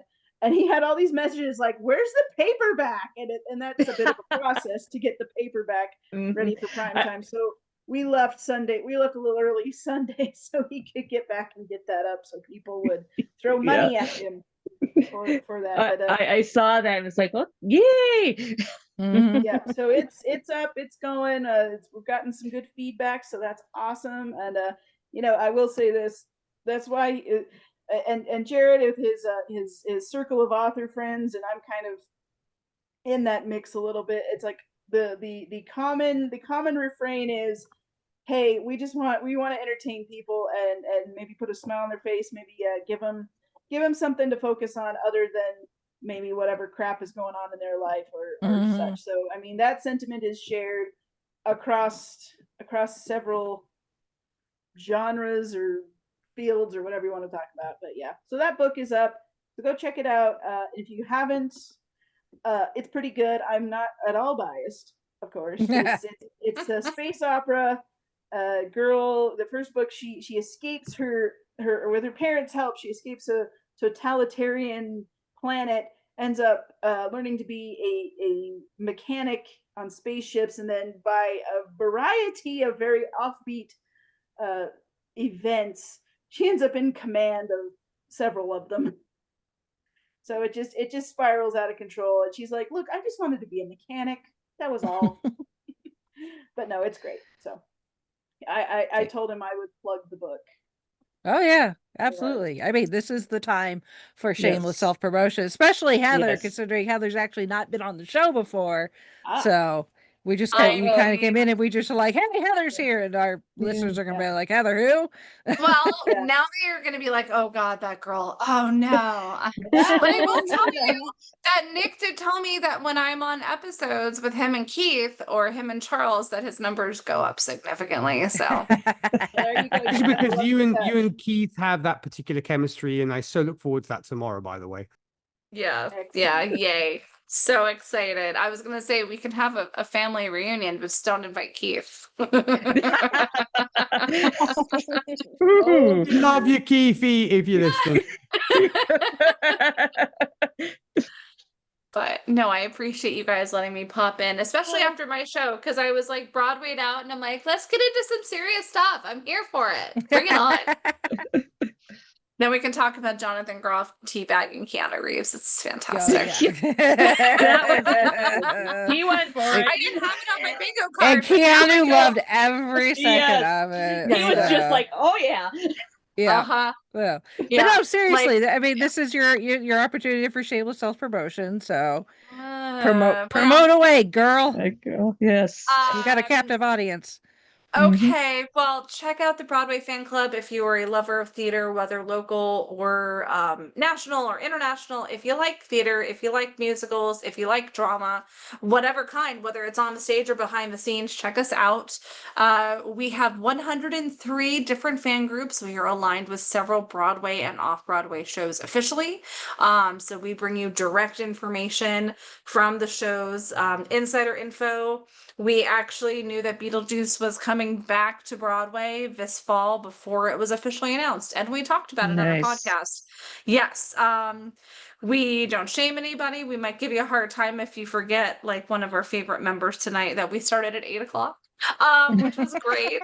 But we really truly want to create a community of fans that also feel like if someone's going to New York to go see a show and wants to buy a cabaret table at Just in Time or Cabaret, and you can only buy it in a pair, but if they want to go solo, that they can find somebody they're comfortable with in our group to travel. We do meetups all the time in New York and in different areas of both Florida and Connecticut.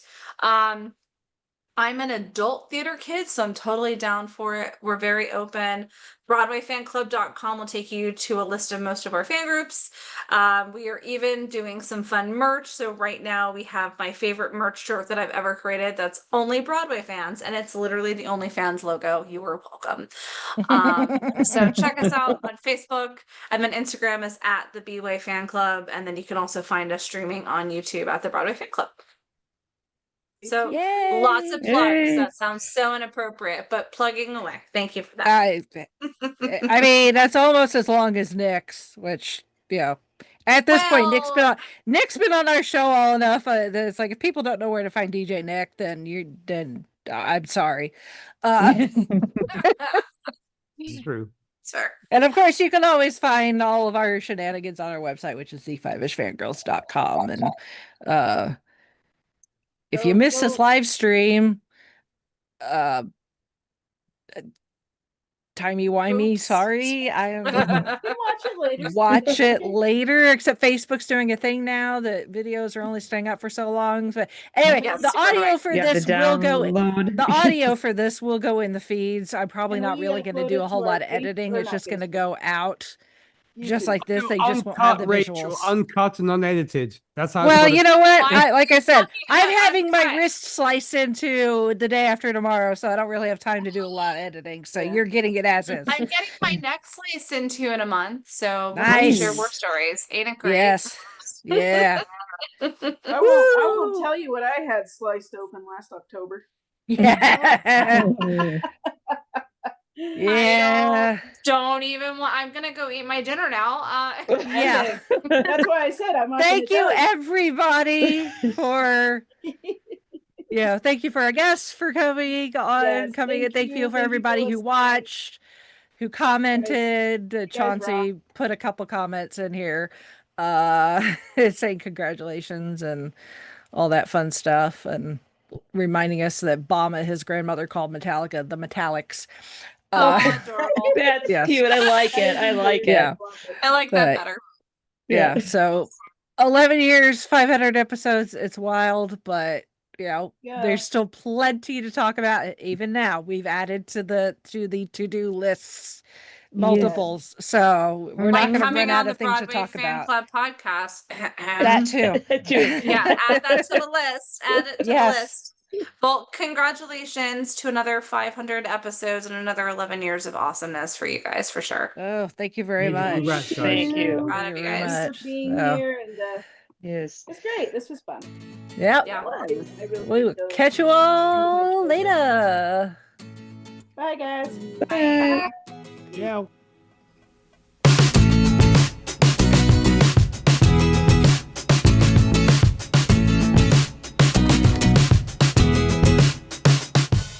Thank you, our Fiveish fam, for joining us on this week's geeky journey. If you enjoyed the show, don't forget to subscribe, rate, and review. Stay connected with us on our website, the5ishfangirls.com, and follow us on most social media with @FivishFangirls. Plus, check out our nonprofit, Fangirls Give Back, to see how we're making a positive impact in our community. Until next time, stay nerdy and let the squee continue.